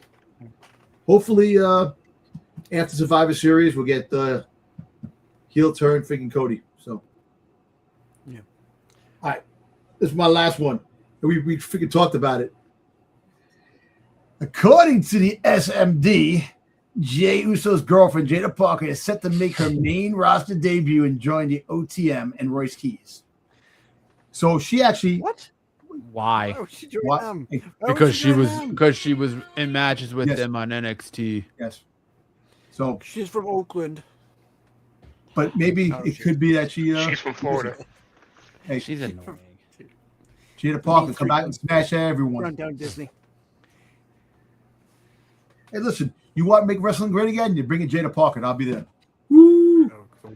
You're only there for the wrong reasons, Dom. No, I'm not. Yeah, you're only there for the A. She is a very beautiful, intelligent woman that knows how to wrestle beyond belief, and I watch her for a wrestling forte. It's unfortunate for you have a camera so I can see right through you, sir. Yeah. Hey. Does it hurt for a man trying? I'm not a Jada Parker fan. I know you're not. I think she's doing better work with Natty, but I don't think it's enough to call her up. I think it would do a detriment to her. It would do her a very big disservice to call her up right now, because I think she would get swallowed up and spit out, and she would be featured endeavored after WrestleMania next year. No, because they're going to put like a new contract on her, like at least a year or two. That doesn't mean shit. They just signed Escobar to a new contract and then cut him. Yeah, because of the constant injuries he's been having. They don't give a shit. They'll cut him. No. They'll cut her. Keep her in NXT. She needs to have a feud beyond Natty. She needs to hold the NXT Women's title. Hey, listen, or the North American Championship. She needs to hold a championship to come to the main roster, man. Come on. To be worth the fuck they do. Right. And that's all the wrestling shindigs of the that I have this week. Ever win the Speed Championship or something? Jesus Christ. Talking about aura farming and entrance. It's all we need is another. We already got Roman Reigns and Obafemi and Cody Rhodes. Do we really need Jada Parker coming out here to shoulder shrug her way down the ramp and aura farm her entrance? Right. And sit here and go like this? Miss Parker. Oh, time to lose. Time to lose. In other news, Bailey has signed the new contract. She's staying with WWE. When did that happen? I just read something actually yesterday about that. Just there are multiple reports on that that she signed the contract. This is still a rumor, but she's staying with the WWE, of what I heard. We'll see what happens. I heard that as well. Bailey. Yeah. The possibility. I don't know, man. The possibility. Matt just wants her to go to AEW. I know. No, I don't.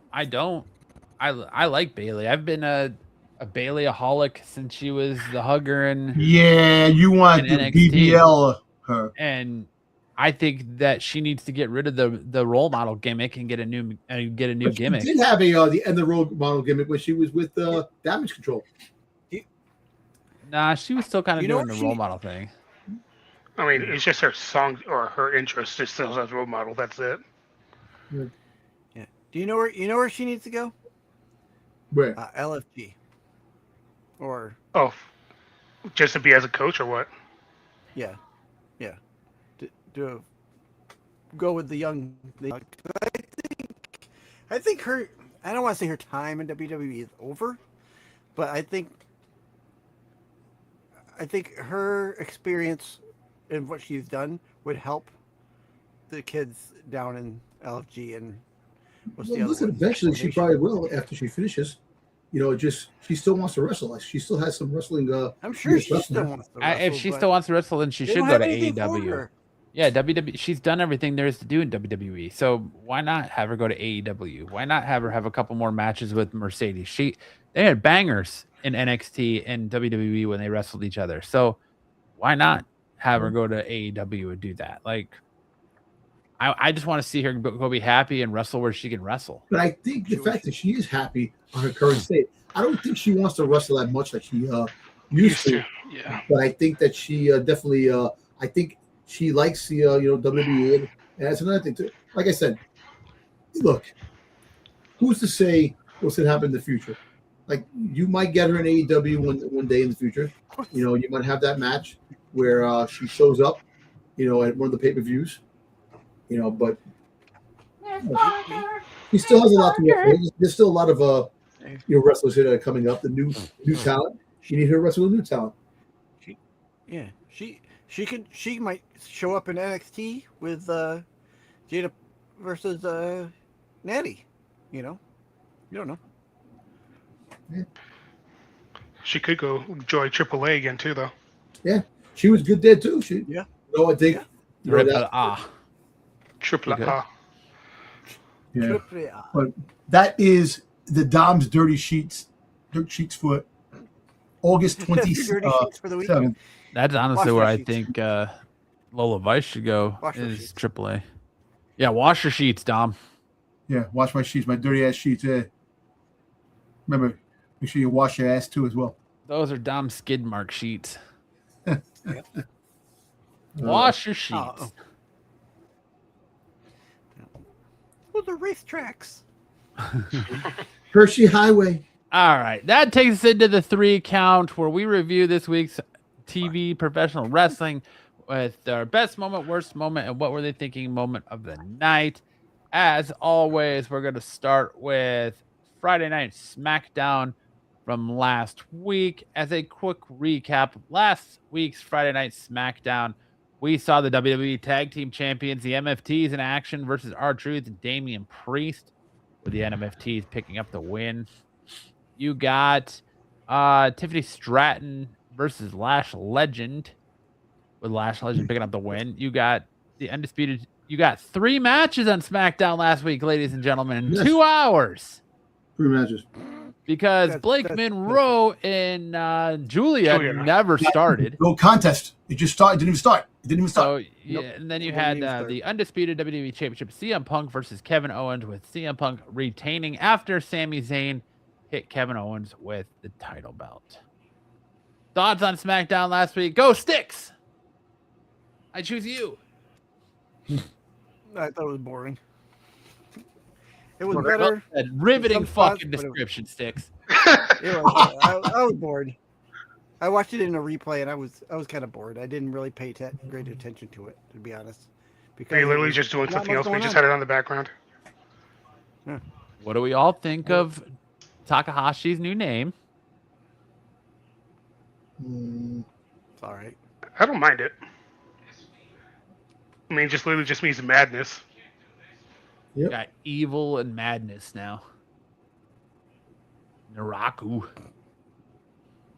I feud with Shiloh Hill for some odd reason, but I still think the main event was like the best moment of the night. When it comes to because that was a hell of a match until Sami Zayn came out. It was, yes. Worst moment was the whole Blake Monroe and Julia bullshit. Fucking decimating freaking my Julia, man. Come on, man. And I have no idea what they were thinking, just having Lashley just squash Tiffany Stratton. Mm-hmm. Well, I think we're going to get a Tiffany Stratton heel turn, so. As long as that heel turn is off my TV for a while, I'm okay with it. Yeah. Her character is. She needs a repackage. But go ahead, Sticks. It's supposed to be your time. Sorry. Tiffany, I've said this already before, that she seems unimpressive. She's going through the motions of what she's supposed to be doing. And you're right. She needs some time off to either figure out what she's going to do and reevaluate where she's going with WWE, whether she stays with WWE or not, because I don't think she's that much into it anymore, like she was when she first got here. So, let's see. So, I don't know. I guess best moment for me would be, I don't really have when it ended. When credits I guess rolled. that would be for me. Worst moment. Just say the whole show. There was one backstage thing that I didn't like. I don't remember what it was. I don't have it written down. The backstage. I'll just say that the backstage stuff was less than stellar for SmackDown last week. And then I don't really have it. What were they thinking? Because I don't know what I was thinking. Trying to catch up with it because it was. You were thinking that SmackDown was a fever dream during your nap, and then you woke up and found out that it was real. Yeah, it was real. It's real to me, buddy. For me, worst moment of the night, yes, was Julia getting squashed by Blake Monroe, and that match not even going off going off. Best moment for me was actually twofold. It was the championship match because, like Eric said, it was very good until Sami Zayn got involved. And I liked the Randy Orton telling Punk that he's coming for 15. That was good stuff. And the what were they thinking is, why are we automatically going back to Sami Zayn, some sort of interaction between Sami Zayn and Kevin Owens? We had that before Kevin Owens left with his neck injury. Why are we already pulling the trigger on that? Because it's a safe action for them. They know the fans like it, and they're going to go to that well. But I think it's going to blow up in their face because I don't think anybody's invested in it this time. I think we've seen it too much. Nobody cares. I care. You want to see Sami Zayn versus Kevin Owens again? Why not? Because you could get Sami Zayn versus CM Punk. Or, I mean, you could get KO versus CM Punk again. You could get... There's better matches out there to be had than KO versus Sami right off the rip. But it's only Saturday. Yeah, it's only Sunday maybe event. I mean, it could be. I don't know. I mean, they could make a triple threat at the Money in the Bank. I don't want to see another triple threat. Yeah, you do. No, I don't. Yes, you do. Yes, you do. No, I don't. I sure You don't. do. I'm We so say you sick do. of- It's so lazy to have triple threats for the championship. It feels like almost every pay-per-view in the last 6 has been potential triple threat for the title. I don't want to see it. I'm good.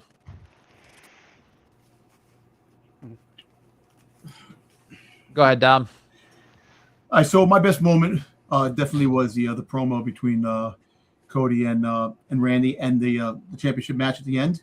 I didn't mind Sammy getting into the fold. I thought it was a good match. It went either way. It could have went either way before Sammy got in, but I thought that was great. The worst moment was, of course, my girl Julia getting squashed, and the contest didn't even begin, and it didn't even, there was no freaking fight. It just ended like that, and 3 matches on a 2-hour show.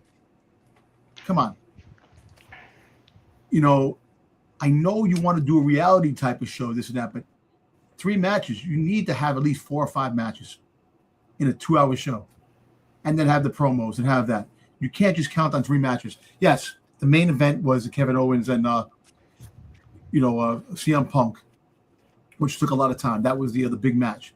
But come on, there are other guys in the roster that need to freaking. You got to start using them, utilizing people. Where the hell has Ricky Starks been? We haven't seen him in a couple weeks. A couple months. He's another perfect example of what I was talking about. Called up too quick. Nothing. Yeah, called but up to crickets he and had never. AEW experience. He didn't need to go down to freaking NXT. AEW experience doesn't transition well to WWE experience, man. Yeah, I know. There's a reason everybody who's other than Jade Cargill and Cody who have come from AEW has gone through NXT. Yeah, but anyway, that was my best moment. That SmackDown definitely it was okay. Championship match was like it raised the stakes on the to like a B. You give the show a B? B, because of for 3 matches. You're giving it a B? I give it on the fight, the match itself, the Randy Orton, the match itself, and the Randy Orton match, promo. That's what I give it a B for. 2 things. Everything else. 2 things.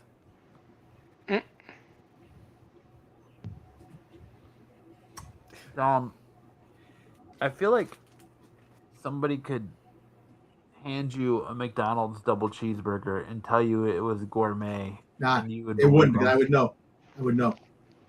Hey, listen, there's some things that I do like. Hey, look, I want more matches. That's the thing. Yes, only 3 matches, but the one match sold it for me. It was the CM Punk and the freaking Kevin Owens match. I thought that was a great match.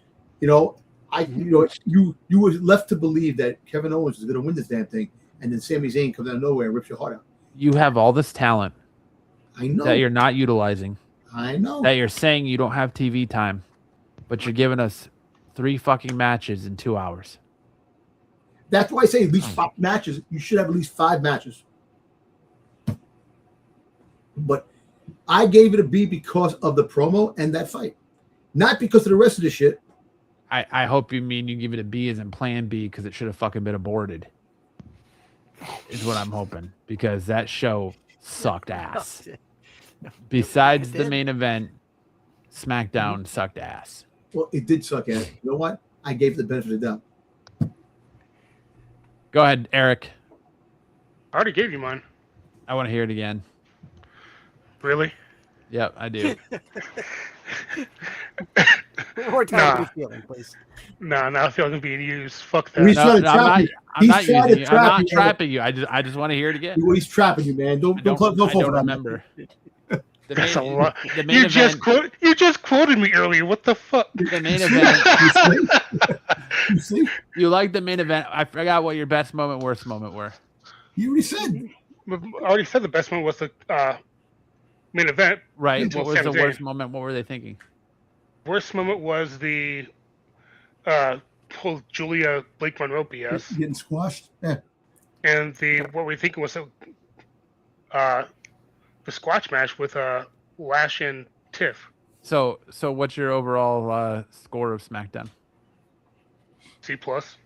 Okay. That's more acceptable. The Dom over here. Oh, you know what? Give it a B. All right, you know Give it a what? B. I'll give it a C plus minus. So just a C, because you just even it out right now. Yeah. So D plus. Yeah. Just doing six math on it over here. Oh, there you go. The square root of D plus 2 plus equals C plus B.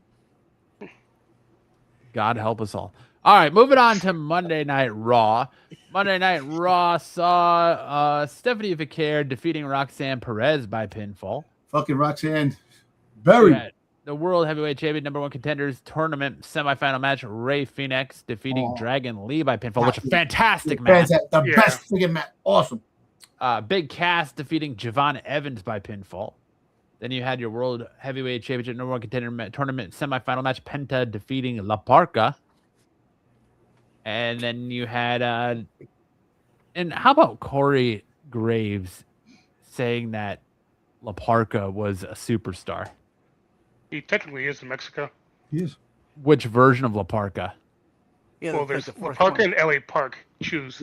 Well, You got short Parker and you got long Parker. Park. then you had LA Knight and Solo Sikoa versus the Usos, Jimmy and Jay. You had 5 No matches. contest as Royce Keys in OTM, Bronco, and Lucian Price attack both teams for some reason. Bronco Burgers.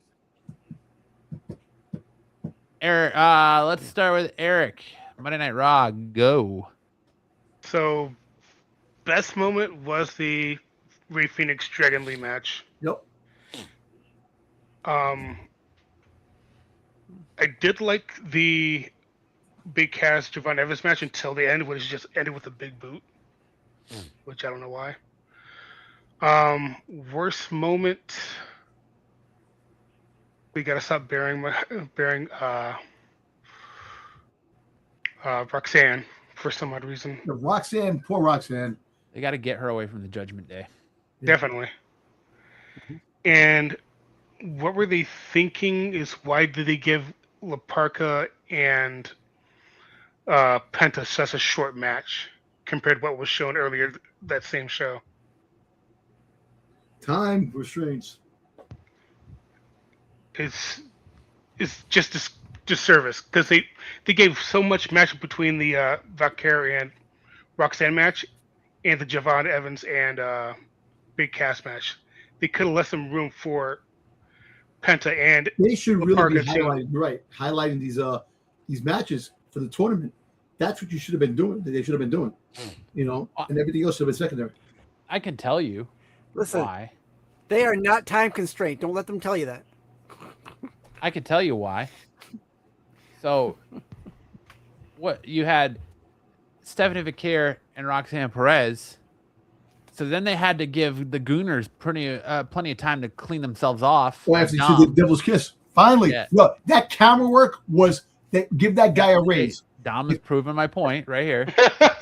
You had to give the Gooners. You had to give the Gooners time to clean themselves off. So that's why you went a little bit longer with Rey Fénix and Dragon Lee. When I sat down, I was watching that match. I was like, look at that camera work, brilliant, right there. And then they switched over to the Lola Vice vignette, and he's like, "Oh God, here we go again!" And then to give you blue balls, they show Adam Pearce's ugly mug on the screen right after that. Dad was crying with a little napkin. Oh, this is the best Go ahead, moment. Dom. Best moment, worst moment, worst thinking moment of the night The for best Raw. moment was Rey Fénix versus the Dragon Lee. That was the far one of the best matches I've seen this year. To be honest with you, I mean, they went through all the friggin' some crazy ass moves. I mean, they gave a show, which was awesome, and that's why the Parker and the Penta match should have been longer. Because what you're getting with that should have been up there with the Dragon Lee and the Ray Phoenix type of match they should have had.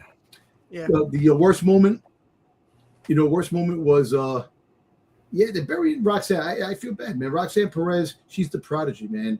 She is the prodigy, and they've taken that away. And what are they thinking? Actually, you know what? They had 5 matches, so I'm good. A 2-hour show having 5 matches is really good. And like I said, for what it's worth, the OTM coming out with Royce Keys, I think that's cool to bring more substance, more sauce to the freaking goddamn party to make people go, wow, what's going on now? And it doesn't take away from the fact that LA Knight and freaking Solo killed it with that whole freaking Neo thing, doing the Matrix thing, and LA Knight is like looking at his face, holds his hand, holds his back, and he's going back. And those guys together, that's gold. I could really say that's gold. You got to put them together, and they probably will be tag team champions. I think they're going to head towards that. That's going to be more likely scenario down the road. If Solo stays a babyface, if there's no freaking goddamn sudden turns and oh my god, he turned type of shit, that's going to be pretty cool. But I think overall rating, I think this show was much better than SmackDown. And the Devil's Kiss gave it a touch. I gave it a B-. I like that he said it's much better than SmackDown, but yet he gives it a lower grade than he originally gave SmackDown. Yep. Yeah, but you know what? I'm sorry. All right, you know what? A, B+. There you go. Now it's B+. Okay. Well, it keeps going up because of Devil's Kiss. I'm sorry. Anyways, You keep thinking about it now. yeah. Devil's Kiss. That's the A+. The more Dom starts thinking with his other Vince head, McMahon, the higher the You know score what? goes up. I give the overall show A++. There you go. Yep. For me, the best moment of the night, match-wise, hands down, Ray Phoenix and Dragon Lee. Mm-hmm. I think the Solo Sikoa promo with LA Knight was the best. Like when he busted out the Matrix on Jay's and Jimmy and Jay didn't know what to do and they were laughing and LA Knight is just making those faces. Yeah, LA Knight's just selling it. Yeah, that's awesome. So good. The worst moment of the night for me, honestly, is probably it's going to be OTM. It's going to be OTM and Royce Keys because I hate to say it, but all I see this doing is being an effective way. They don't like that LA Knight is over. They don't like that he's organically over. They're going to use this group to take LA Knight out to where they take him off TV in an injury angle to cool off LA Knight because they don't want to make LA Knight champion. So I see OTM killing whatever LA Knight and Solo Sikoa are building. I doubt it. I don't like the addition of them. I don't think Royce Keys needs to be in here. And you're going to tell me that they have to come out on Raw. He has to come out on Raw on Monday night and have a better reason for attacking Solo Sikoa and LA Knight other than you guys left me hanging to get my ass beat by Jacob. But they didn't go after Jacob in the back and attack Jacob or leave Jacob playing or do anything to Jacob. It just doesn't compute story-wise for me there. And what were they thinking is Javon Evans. What are you doing? Why is Big Cass? I like the match. I think he put on a good showing against Big Cass, but I feel like he should be putting up a little bit better of a fight instead of Big Cass getting the better of him 3 weeks in a row. This is a man who went toe-to-toe with Obafemi and had a barn burner of a match with Obafemi. Why? What are we doing here? This is a guy who had a good match with Rusev. I don't think Javon Evans has had a bad match since he's been in WWE. So why are we going to just all of a sudden anoint Big Ass? Well, I got a feeling we're going to have Big Cass might become part of Judgment Day. The way the angle's going, that Dom and Madonna coming out and this and that, and so we'll see what happens down the road with that. So break Judgment Day up. Quit adding members to that terrible. But originally they were supposed to add members, a revolving door of members. That was the Judgment Day's. Thing at one time. They need to cut members because it's time for Raquel Rodriguez to go. It's time for Roxanne to go, and it's time for Dominic to go. JD McDonough can sit in that group with his thumb up his ass. Damn, Matt, why are you so harsh, man? I'm just saying. There's other talent back there that deserve TV time that aren't getting it, and we're giving it to the likes of JD McDonough and the Judgment Day week after week after week after week after week. Go ahead, Sticks. Best moment, worst moment, worthy thinking moment of the night for Monday Night Raw. Oh, Raw gets a C+ for me. Not even A because I figured the Dragons, they figured Devil's Kiss. I'll go B- for the There you Rey Mysterio or for the Dragon Lee, Rey Phoenix match. It's really the only reason to watch Raw. Yeah. I don't even think that the Stephanie Vakir, Roxanne Perez match wasn't even that great. It wasn't, but it just you had Roxanne Perez and you had Stephanie McKiernan. Come on, man. The women, you're getting dream matches. Right.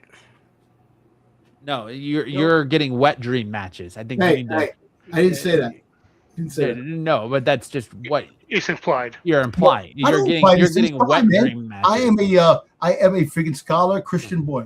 Leave me alone. I'll say that. I only believe one of those, and it's not Scholar.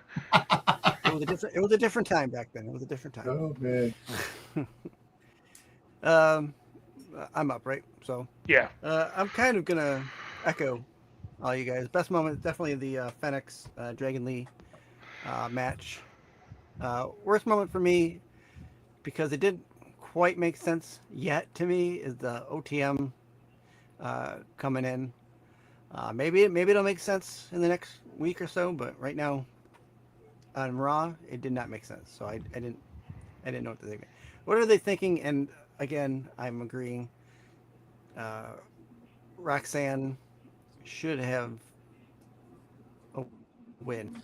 At least They're lose leaving her qualification. taking pins way too often. Yes, exactly. Instead of taking the pin, at least it's qualification.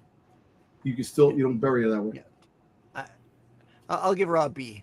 A solid B. I'm gonna tell you this. Do you know if Stephanie Vakir and Roxanne Perez was in the Attitude Era, we would have had bra and panty matches? Sir? Again, Just saying. with a different Just time. saying. Go back to my wet dream comment. Damn. Go back to Double my wet corporations do dream everything. match comment. Damn freaking PG era. Give me the aggressive era, man. The fucking aggression era. Give me something, man. Outside the damn PG era. Dom just wants the TNA era. And I'm not talking about total nonstop action. Well, he wants total non-stop action too, but I always see some slobber knocking, man. In his pants. Okay. Is that a teepee in your pants or you just glad to see me? Come on. It's I don't like how telegraphed it is that we're gonna get Stephanie versus Liv next week, and we all know that Becky's gonna interfere in that match. Of course. yeah. Mm-hmm. And we all know that that you talked about Ray and freaking Penta. You're gonna end up meeting each other, and they're gonna probably try to get taken out by the Usos. They're gonna want to become a tag team. They're gonna end up with Jordie Foster to become a tag team. You're right. It's heading towards that way. Well, you're gonna get. I think they're Foster. gonna have a great match. They're gonna have a fantastic match against each other, and then you're gonna have Penta going over, and Penta's gonna. Yeah, the Usos are gonna jump Penta, and Ray's gonna come out to make the save, and then you're gonna get the Usos versus Rey Fenix and Penta at Money in the Bank. Yep. The Lucha Brothers together for the Did I hear first you time say- in WWE. Did I hear you say Jodie Foster? That's what he said, Jodie Foster. Yeah. Yeah, okay. Who said Jordie Foster? You did. You did. What did I say, Jordie Foster? What did I say? When did I say Jodie Foster? I don't know, you were calling off names and you said Jodie Foster. I'm like, I think you were. took me back I think for you a were second. in the middle of one of those Dom wet dream matches. When did I say Jodie Foster? I did not say Jodie Foster. Jodie Foster, Silence of the Don't- Lambs. Talking about. Oh god, broad panties match. All right, now we turn our sights to NXT from this Tuesday night, which saw a weaponized steel cage match between Saquon Sugars and Dion Lennox. You got Kiana Carver defeating Cam Hendricks. You had Kelly Armstrong defeating Zarya by pinfall. And you had an 8-man tag match, Birthright defeating Sean Legacy, Van Dux, and Romeo Moreno, and Noam Dar by pinfall. Yep. What else? He had a singles match for the AAA World Cruiserweight Championship, Rey Fenix defeating EK Prosper. And that was your then you had the show closing with the NXT Summit. Dom, did you watch NXT? Yeah, I watched a little bit. I like the fact I actually liked friggin' Grayson Waller's talking to the women, women's division. He's like, he's good on the mic. When you give him the mic, you let him cook. He's good on the mic. I actually liked the ending where everybody was in the ring. And I got a feeling they're gonna get him. I think Zilla's gonna probably win. They're gonna give Zilla the belt. Or me, if it's me, I would give, freaking Cruz Montana the belt to make it even more interesting. Have that happen. But I thought the I don't know. Did you know that Zarya matches? I don't know. They haven't been like the same. In terms of what exactly? Like, I don't know, just the way when she was going against Soruga, I think it was more like she was given more of a all. Now that she's not there, it's kind of like she seems lost. I don't know. It's just me, I guess. Maybe. On that. But overall, they're actually putting her up against new people. So yeah, and then you have to get used to it. But when you have a chemistry against somebody, that usually you're right. It makes the all sense. I actually like the fact there was 5 matches.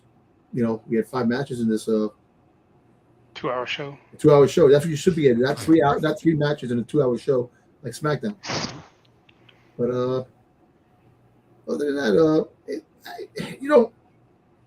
NXT is getting better. It's better than it has been. The last couple of weeks with the addition of Grayson Waller, Montana, freaking Zilla Fatu. I think bringing them into the fold is making the show a lot better.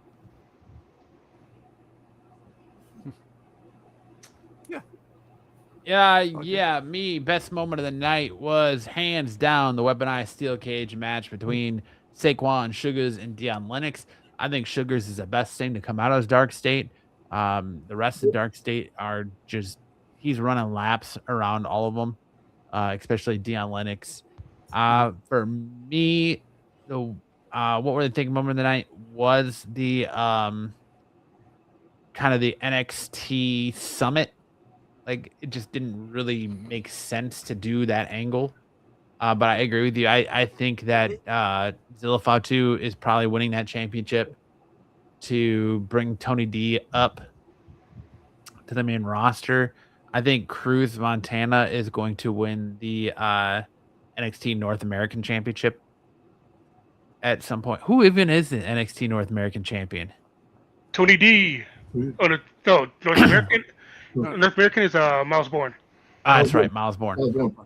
So yeah, I see him taking that belt off Miles Bourne.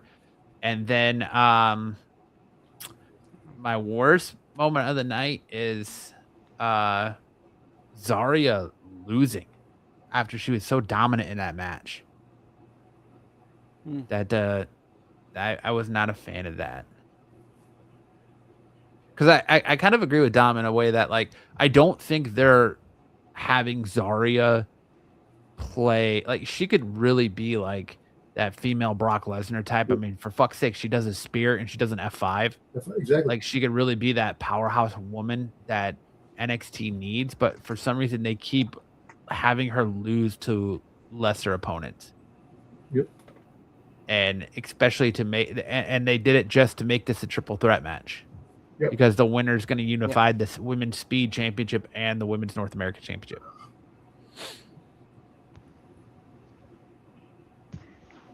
Is it called North American Speed? No, I think they're going to do away with. Oh, yeah. The other worst moment of the night for me was the Natty and Jada Parker segment. It was just wasted air, to be honest. Yeah. Just I think Jada Parker beats Natty, and it's gonna have happen. Jada Parker call her a bitch. You bitch. Yeah. That was it for me. What about go ahead, Eric, NXT for you. The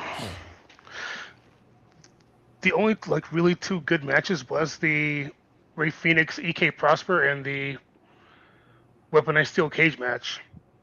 Those like were the two best moments of that show for me.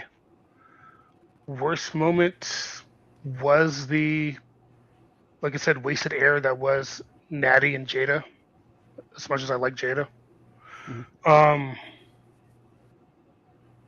What were they thinking is just the whole NXT Summit. Oh, you're a Miss Parker fan too, huh? I wouldn't say fan, but I don't mind her.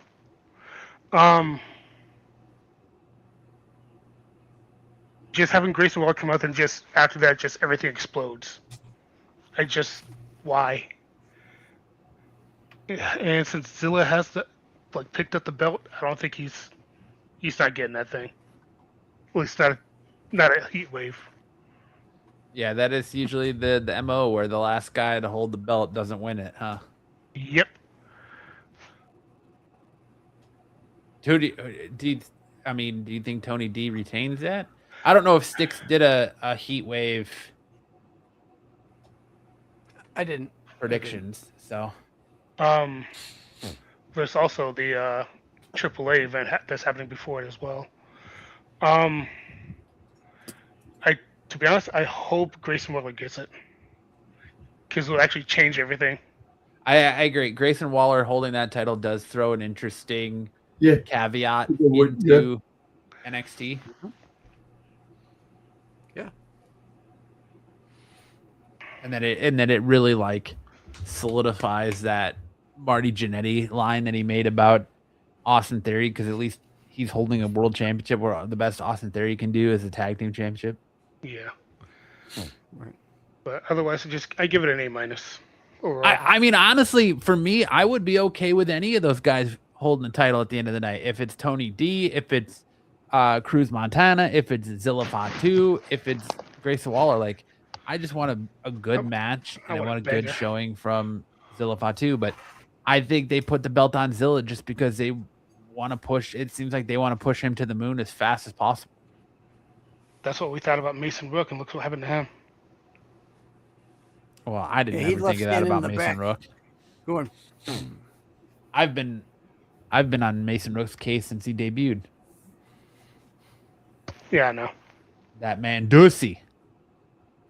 Fucking Arby's got the meats over there because his leg meat is flapping. Damn.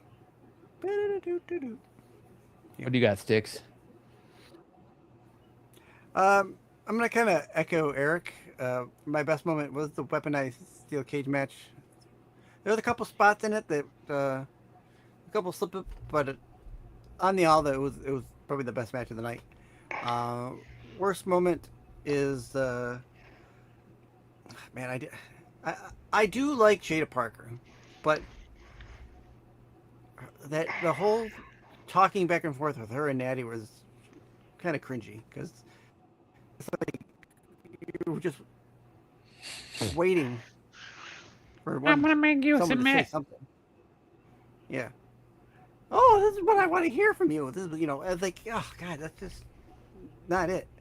I wanted to come to NXT because I wanted to face Jada Parker. Why the fuck would you want to come face Jada Parker? Yeah, why would you want to face Jada Parker? Out of all the women in NXT, why Jada Parker?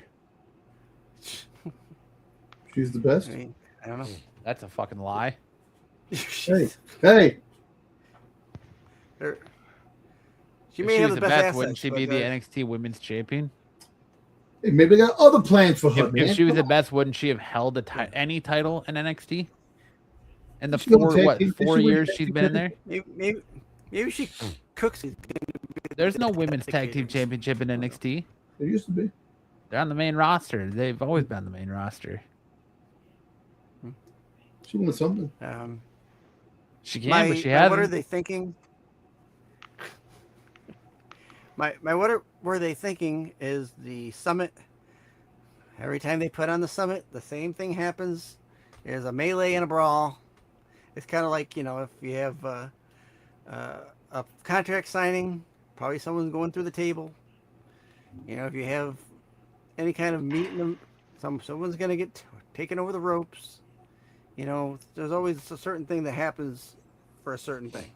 And that every time they have the Summit, it's always a brawl, a melee, and chaos in NXT. Jesus. Every time. Do you want me to tell you what the first giveaway of what WWE thinks of Jada Parker is? And I don't want to keep hating on Jada Parker. You heard Nikita Lyons' name attached to being called up before Jada Parker. Yeah. You've got Nikita Lyons being an Evolve champion before Jada Parker has won any championship in NXT. Yep. It just feels like WWE has no direction for Jada Parker. And that's what they're trying to establish with Natty. Is they're trying to get something out of her with this feud in Natty, and I don't feel like it's gotten there yet. And I don't know that a submission match is gonna do that. Because you gotta, for me, to sell me Jada Parker, you have to sell me in a match that is believable. And I think with Natty's family and how much emphasis is put on the dungeon and how her family are all pretty much submission technicians, you're gonna tell me that Jada's gonna beat Natty in a submissions match? Just you wait.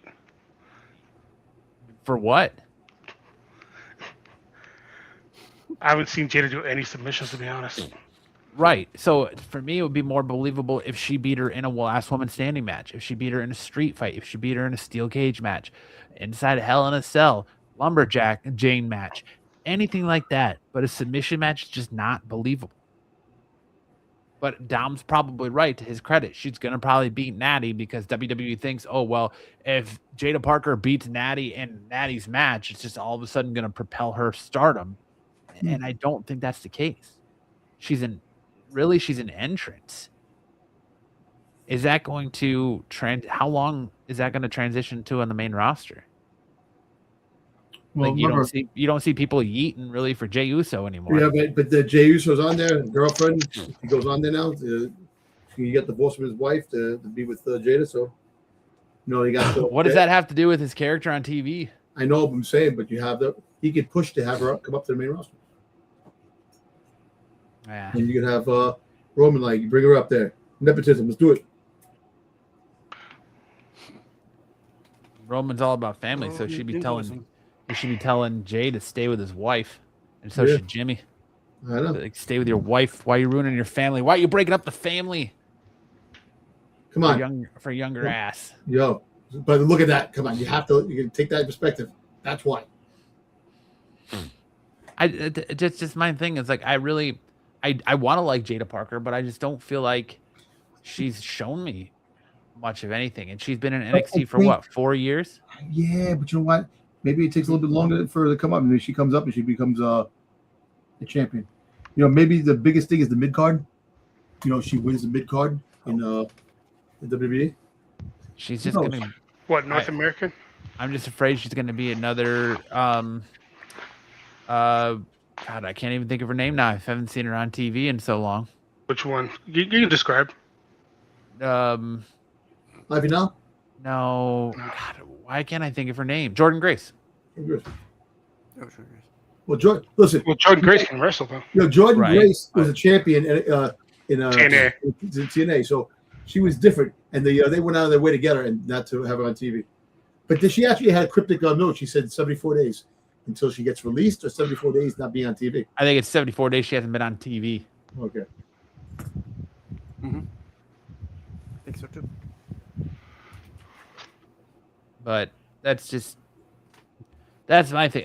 I ranted about Jada Parker. I get it, but I don't want to not like Jada Parker. I think she's got the attitude. It's just she. How much more time? She's been there for. Have her come up. How long has she been in NXT? 4 years, Eric? I know, but maybe she comes to the main roster. About 4, yeah.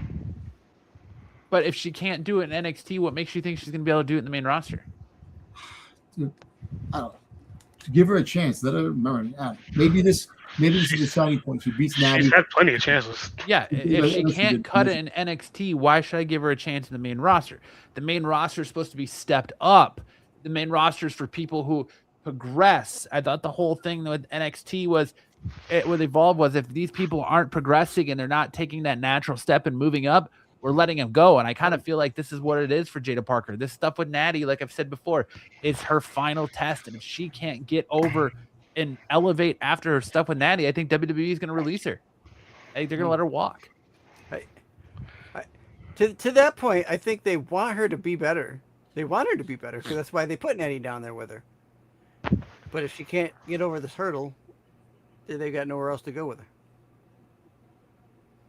Exactly. If Natty can't put her over, what are we doing here? Because it just seems like everything she's been in, she's been an afterthought. Anytime she was in like a program, thank you, a program for the Women's North American Championship, she was kind of an afterthought. The NXT Women's Championship, she was kind of an afterthought. Just there's nothing there. Yeah. Now, is it to Dom's credit, NXT's piss poor writing and piss poor handling of her? Maybe. Could the main roster handle her better? Maybe, but is it going to transition? Is it going to be believable? I don't know. We'll see. It's like with everything else. You give it time, see what happens. If she comes to the main roster, she's going to come up after Survivor Series. Maybe Royal Rumble. We'll get another taste of her in the Royal Rumble. We'll see. Because Royal Rumble is going to be 2 nights. Remember, you're going to have a female Royal Rumble. It's not going to be 2 nights. It's not going to be 2 nights this year. No? Or next year? Next year? Because it's in Phoenix, so it's not going to be 2 nights. Oh, okay. All right. Yeah, I gave Phoenix 2 nights. 2 nights in Phoenix. We got to get out of here. It doesn't spell good for me when you have people like Jordan Grace who came over and got called up real quick. Yeah, like Stephanie who got called up real quick. Julia who got called up real quick. Who else? Blake Monroe got called up over Jada Parker. Like, you see where I'm going with this? Like, if WWE saw real value in Jada Parker, they would have called her up already.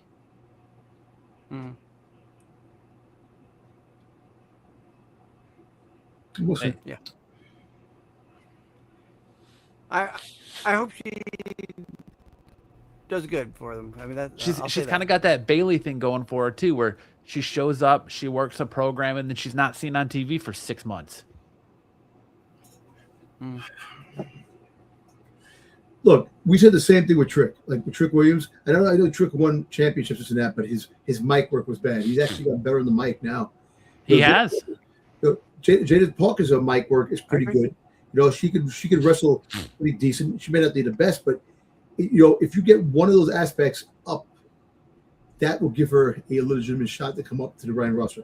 If she wrestles better, if her wrestling like with Natty, and comes out to be better, that's a ticket. If you can punch ticket to the main event. But you know what got Trick better? He stayed down there. Right. Well, he stayed down there. And then he won the TNA championship going back and forth. Yes. When they moved Carmelo up and Trick was on his own, and yes, he had feuds with Obafemi. He had feuds with Javon Evans. He was going back and forth with TNA. He had a feud with Moose. Ethan Page. He was able to stand out and get more reps and get better. Yeah. They need to figure something out with Jada Parker. We'll see. Give her some time. I mean, more time. A little bit. I know she had a lot of time, but some people go off to a slow start. And hey, look, they really see something in her to get her to keep trying to work it out to make her better. So obviously she's got talent. So she's gonna have to eventually get the next steps. She's got to figure out a way to put it all together. Exactly. and hopefully Natty is that person to help her put it all together. But I just don't think a main roster call up is a wise decision for her right now because I think she gets lost in the mix and eaten alive.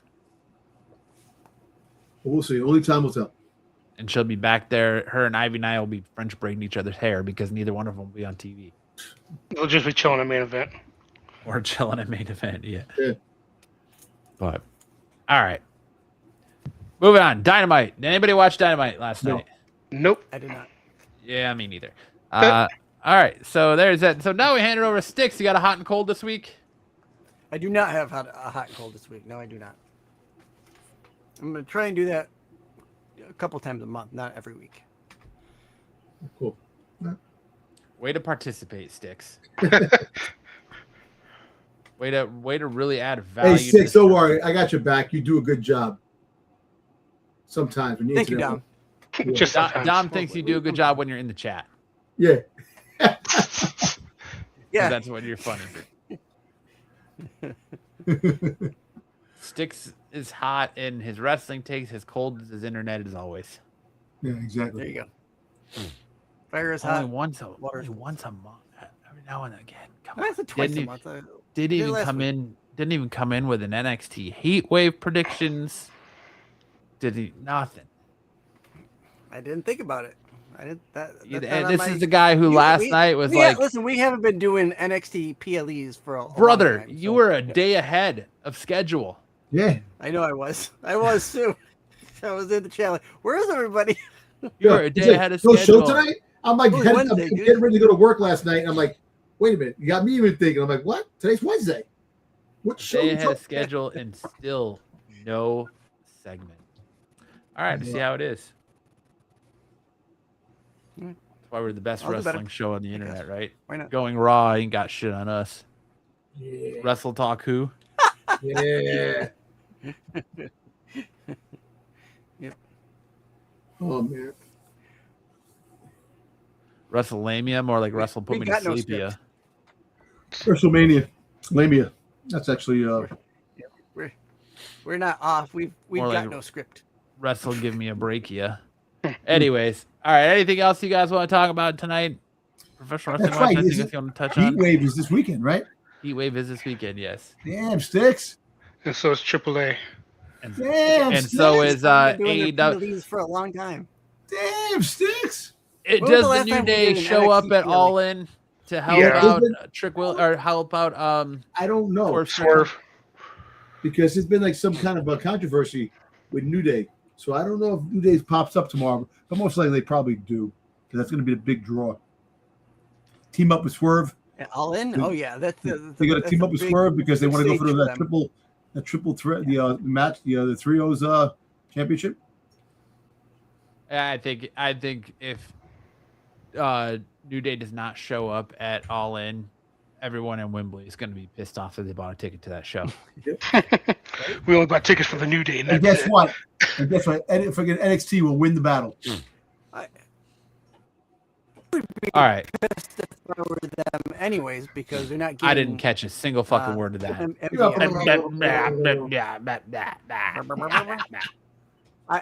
I say I would be pissed if I were them anyways because they're not getting MJF in that title fight.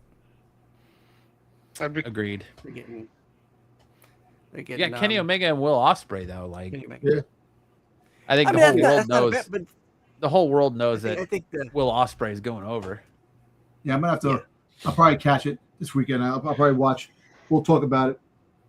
so there's All In, Ola de NXT. Color, and And NXT AAA. Heat Wave. And AAA.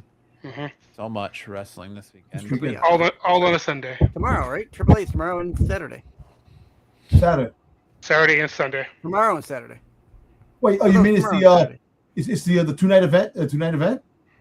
Yeah. So Oh, they shit. have Tomorrow night and Saturday. No, it's not Triple Mania yet. No, next week. Next No, Sunday. Oh, next week. Next week in September. 2 weeks. Oh, okay, next week. But if they're doing the Or de Color in Edinburgh, Texas, then right after that is going to be Heat Wave. Which they do have a few matches because I know Great Balls of the Fire. kinda. I know the tag teams are on the line. What else? They're doing the number one contendership for the women's AAA title. And I think there's a couple more matches going on as well. Let's see here. But So you got. Oh, go ahead, Eric. Keep going. I was gonna side note. So apparently, Thea Hale has alopecia, Yeah, I saw that. Yeah. and Zoe Stark is now TNA. Oh, did she show up in TNA? Yep. Nice. Good for her. What are you gonna say, Matt? I was going to say, let's run through the Heatwave card and give our off the mat real quick predictions. NXT Women's Championship match. Kendall Gray versus Kelani Jordan. I really want Kalani to win. I want Kelani to win as well. So do I. What do you think, Sticks? I think Kendall Gray will go over. Sticks is sticking with the champion to retain. NXT North American and Women's Speed title unification. Zarya versus Ren Sinclair versus Callie Kelly Armstrong. Armstrong. I gotta go Zarya. Yep. Zarya. I want Zarya as well. Sorry. My muscle bound mommy. Speaking of NXT North American champion, Miles Bourne versus Jackson Drake. I actually think Jackson takes it. I'm gonna say Jackson Drake on this one. Yep. I see I Jackson. think Bourne retains. Yeah, I'm gonna take Jackson Drake as well. NXT Tag Team Championship, Miles Bourne and Miles Bourne and Travion Heights. I forgot he was Tag Team Champion as well. Mhm. Versus Vanity Project. They keep the belt, Miles and Vanity Project has all the belts. Yeah. You're taking Vanity Project? I'm taking Vanity Project. I hate Vanity Project, so I hope Miles Bourne and Travion Heights retain. Submission match. He's gonna lose one of those belts. So Submission match. Nia Jax versus Nia Jax. Jada Parker versus Natalia. Jada Parker. they look like Nia Jax. Yeah, I'm gonna take Jada as well. Jada. I'd like to see Jada win. So I don't know. Natty's beat her ass twice in a row now, so I think Jada's gonna get a win. I know. Yeah. Yeah. That's it. And then, of course, you have your NXT Championship match: Tony D'Angelo, Zilla Fatu, Grayson Waller, and Cruz Montana. I'm gonna pull for Grayson. Zilla. Yeah, I'm pulling. I love Zilla Fatu, but I'm pulling for Grayson as well. Really for Zilla. Just because I think Grayson adds a little bit of anarchy into the mix. Yes. Yeah, Grayson for me. See, my initial pick was Cruz Montana because you give it to him, because he came over for a little bit, and you have Zilla going with fighting because Tony D'Angelo is definitely coming up to the main roster. He's definitely coming up probably within the Survivor Series. They just gotta find a spot to put him into the main roster, though. Yeah. It's so packed right now. I think that comment he made on Monday or on NXT about how he took him down first. he's the first man to beat Obafemi is going to Play a big factor. Yes. Oh. Yeah. Yep. So I'm gonna. Oh, sorry, you guys haven't made your choices yet. Unless Sticks, did you say yours or no? I think Grayson. Okay. So I'm going to go over the matches of Hora de Color, which I'm going to skip some of them. That's an expensive cologne. Color. So they're doing a gauntlet match for the AAA Reina de Reyes Championship, which they haven't announced any of the competitors yet. Oh, But they do have War Raiders versus Los Americanos for the Tag Team Championship. War Raiders. Los Americanos. I'm going to say War Raiders on this one. Yeah. Yeah, they don't have anywhere else for them to go. I'm not sure if you've seen AAA, but the wrestler that keeps beating up on Psycho Clown, he's getting his own match with a to-be-announced opponent. Then there's the Fatal Four. Isn't that Roxanne Perez's boyfriend that keeps beating him up? Yeah. That's Yeah. remember them here. And he's under a mask, so Yeah. They should stay under a mask because I don't know what she's doing. I like Psycho Clown. Fatal four-way for the AAA Latin American Championship, which is La Parca versus El Fiscal, El Hijo del Dr. Wagner Jr., and Damian Priest. Damian Priest. Damian Priest. Did I give it to the people that are the AAA affiliate that comes to the WWE? They give them a chance for that, unless somebody Damian comes out. Priest. If it's not Damian Priest, it's going to be Dr. Wagner. I'll say that. Yeah. Dr. Wagner Jr. Yeah, Play it safe again. Have him have the not title again. impress me any. Dr. Wagner. You have a triple threat for the AAA World Cruiserweight Championship match at Triple Mania, which is Mini Vikingo, Nathan Frazier, and Jack Cartwheel. Brother, talk about a fucking gimmick where you have to call yourself Mini Vikingo. He does great stuff, though. I ain't gonna lie. Nathan Frazier. Oh, you're going Frazier? Yeah. Say the names again for me, Eric. Mini Vikingo, Nathan Frazier, Jack Cartwheel. Dude's name is Jack Cartwheel. Mm-hmm. I think you would like to do it, actually, Matt. I don't really know him that well. I'll say Mini Vikingo. That's what I'm pulling for. Yeah, same here. I'll take him. Then you have the trios match, which is Los Perros del Mar, which is Daga, Angel Umberto, versus Dragon Lee and the Lucha Brothers. Dragon Lee and the Lucha Brothers all day. Yep. I say Perros del Mar. Dragon Lee's just going to eat the pin. You think so? Yeah.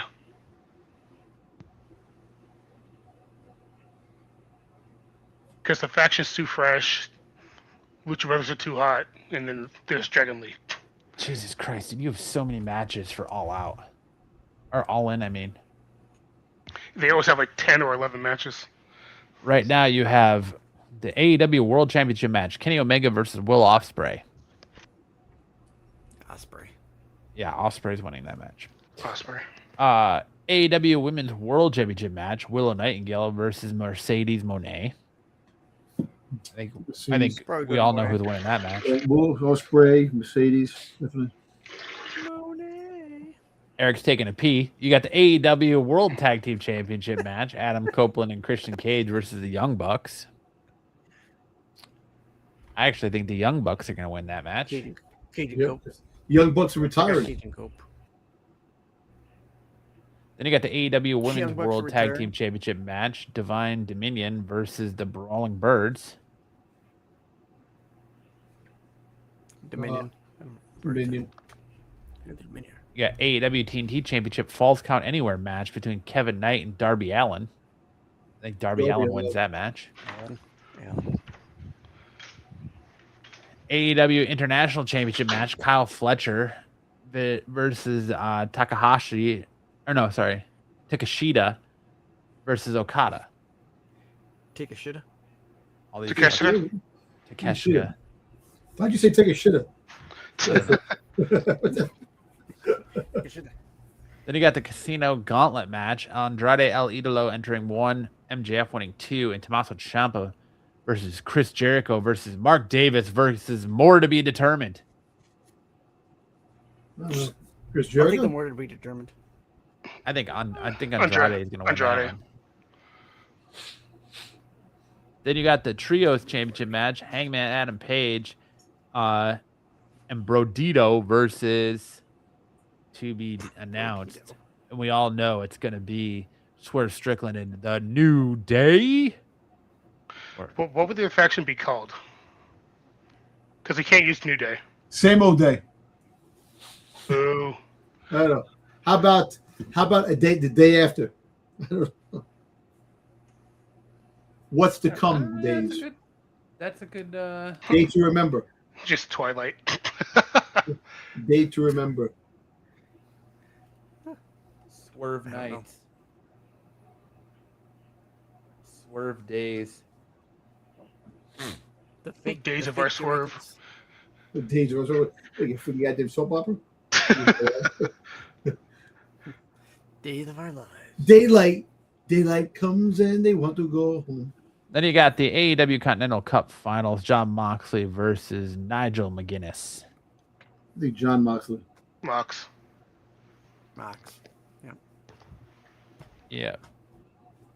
There's your full weekend's card of professional wrestling. How convenient. How much did Dom have to pay you, Sticks, not to write up a Heatwave prediction so that way he can hold on to his title? I find that there's some shenanigans and some tomfoolery going on here. There's some collusion. Again, we haven't done an NXT PLE match card in a long time.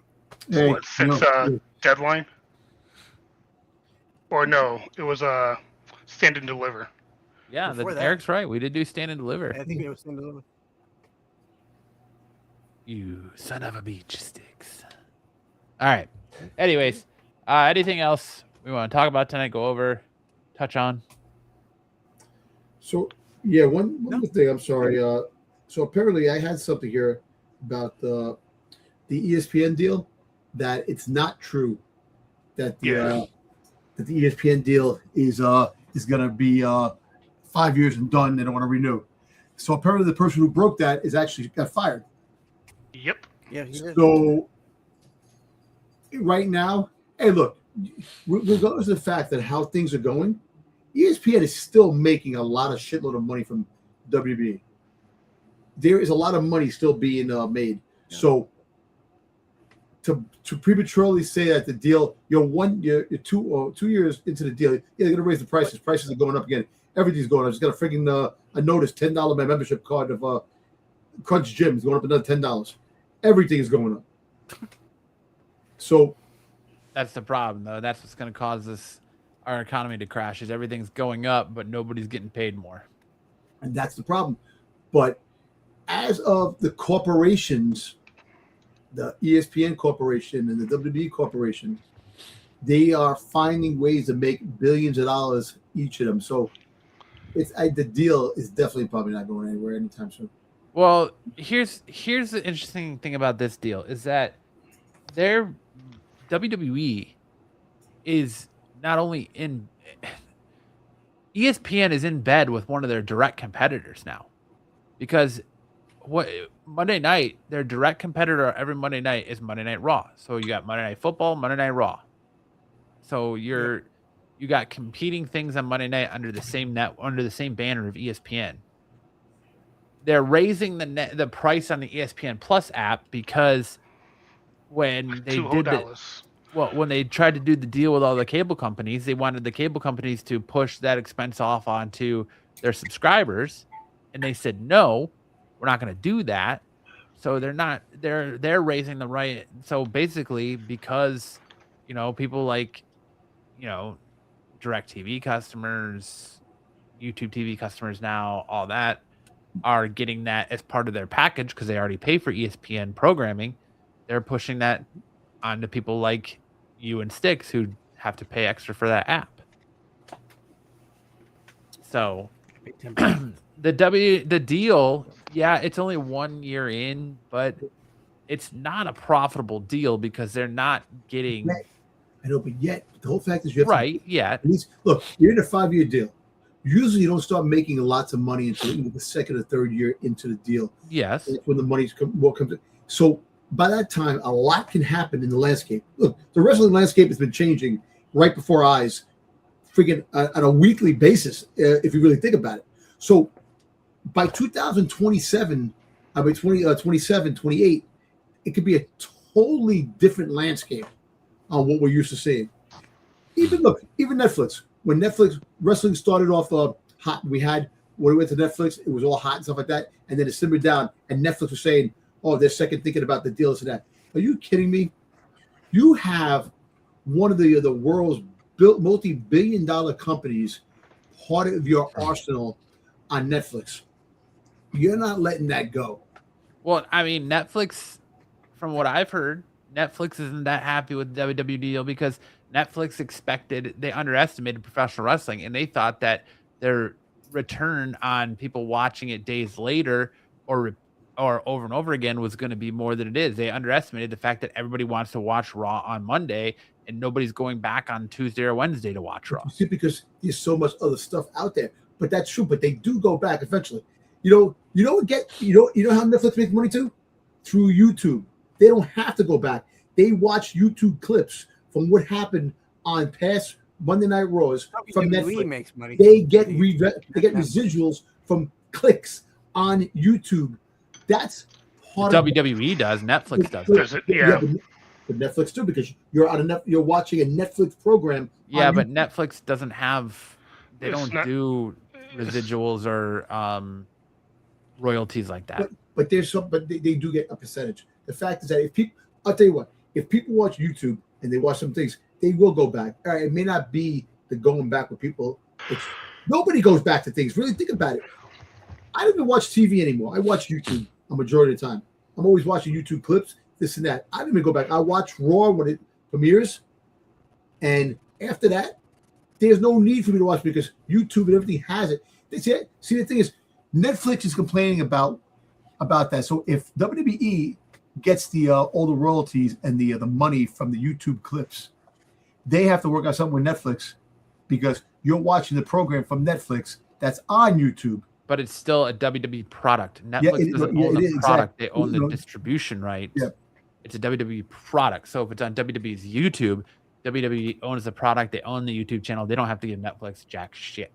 Yeah. But see, and YouTube shouldn't complain because they're still making lots of money with the. YouTube is not complaining, dude. If millions of freaking viewers are watching this thing live, I'd rather watch. Look, the only time I can't watch the wrestling thing live when I'm busy working or doing something, I can't watch it live.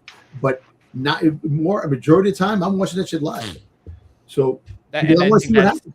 That's one of the things that when Netflix got in bed with WWE, they grossly underestimated is that there's no rewatchability in it because after Monday, like everyone can go other places to watch it. Like, yeah, you got to watch it live on Monday. Otherwise, people are watching it on YouTube, watching it via clips, like watching it by other means. Netflix is doing good. Netflix is doing it. They're not fucking goddamn crying poverty. I can tell you that. And the same thing. They're not. They're not. Yeah, no, they're not. No, they're not crying poverty. But so YouTube, was it YouTube or here? Is it ESPN? ESPN NXT is going to benefit from ESPN because ESPN is going to be showing clips from NXT on. They've been doing that recently. Yeah, so that's another thing. So you got that. So NXT stock is going to shoot up because now it's more mainstream because you're showing it on ESPN, more of the wider platform. Hey, look, regardless of the fact we talk about this, we're going to be paying money. You know, even though people lose money, they still want to make money. So we're going to be paying money always. And it sucks. It does suck. But this is the reality. Yeah. We're never going to have the $9.99 freaking goddamn WWE network that we had a month. We're never going to have that again.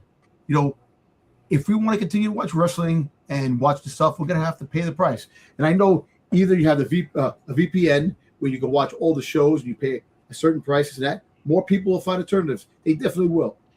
You know, because guess what? YouTube shows everything. You don't have to watch the show. You can watch YouTube and not pay for the goddamn thing and watch it. So give or take, there's a will, there's a way. And if ESPN and Netflix lose money because people are watching, they will come back with the deals and say, you know what? Our bad, this and that. Get this package for this and that, and they'll try to come with a compromise. And they'll just find someone else who'll pay them another boatload of money. But they don't care. Other than that, that's what I wanted to get out with the ESPN thing. I just saw that. Actually, I saw that earlier today, and I was saying.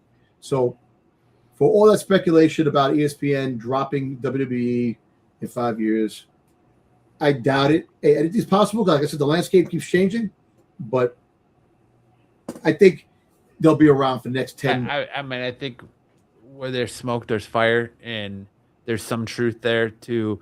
I think ESPN is not happy with the Oh, I numbers, bet. the number of app buys they're getting, or that they probably thought that the app buys was going to be higher than it is, and they're not happy about that, and they're not happy with the quality of the pay-per-view and ESPN. programming they get it. And just Also, like apparently they're gonna go back to showing the first hour on ESPN proper. but you see, but ESPN is down. People aren't watching sports as much as they used to. The ESPN sports. How about that? I'm telling you, sports are down. Sports are down. Sports have been down Football since season's the about to pandemic. start, so I think that's all gonna change. And Since the they pandemic. own NFL Network and all that now, Yeah. so They have all that stuff. Hey, look, regardless of the fact, sports are down, but people still watch football, they'll still watch baseball, they'll still watch basketball and hockey. But as of me, and I'm going to use me as an example, huge sports fan, watched football, really getting deep into stuff. I'm not interested anymore. Like Yankee games, I used to watch Yankee games from beginning to end. I'm lucky if I watch a little bit like who hit the ball. Figure football, diehard Cowboy fan. Don't even freaking watch the games like I used to. Because the interest is not there like I used to have. I'm not the crazy sports fanatic fan that I was back in the 90s. I collected sports cards like crazy. Don't do that. So people are losing money all around. And it sucks because they're losing money. So guess what? They're counterattack. Oh, we have to raise the price. So if you're losing money because people aren't interested in sports anymore, raising the price, what is that going to do? You're going to have people say, you know what? I'm not watching the sport anymore again. Let me get rid of the damn app. So they'll find a medium and a scale of balance things off with the ESPN and all stuff like that, with the wrestling and shit, all the other things that connect to WWE. Look, one WWE banner, everything on it. Instead of going here, going there, going all these things. I pay $50+ a month for Sling just to watch freaking goddamn SmackDown. Makes no sense. I don't watch any of the thing on freaking USA. That does not make sense. You're right. Because SmackDown, I can't get SmackDown on any other freaking any app. It's because the Sling app is the only thing that has it, and it's the live shows that come on. That's why I'm paying $50+ a month on that. YouTube TV, sir. Yeah, I might have to do that to get rid of Sling because, like I said, I don't watch shows on the freaking TV like that. I did like the everything on the menu. I do like the food shows. I do watch the Food Network on time, but other than that,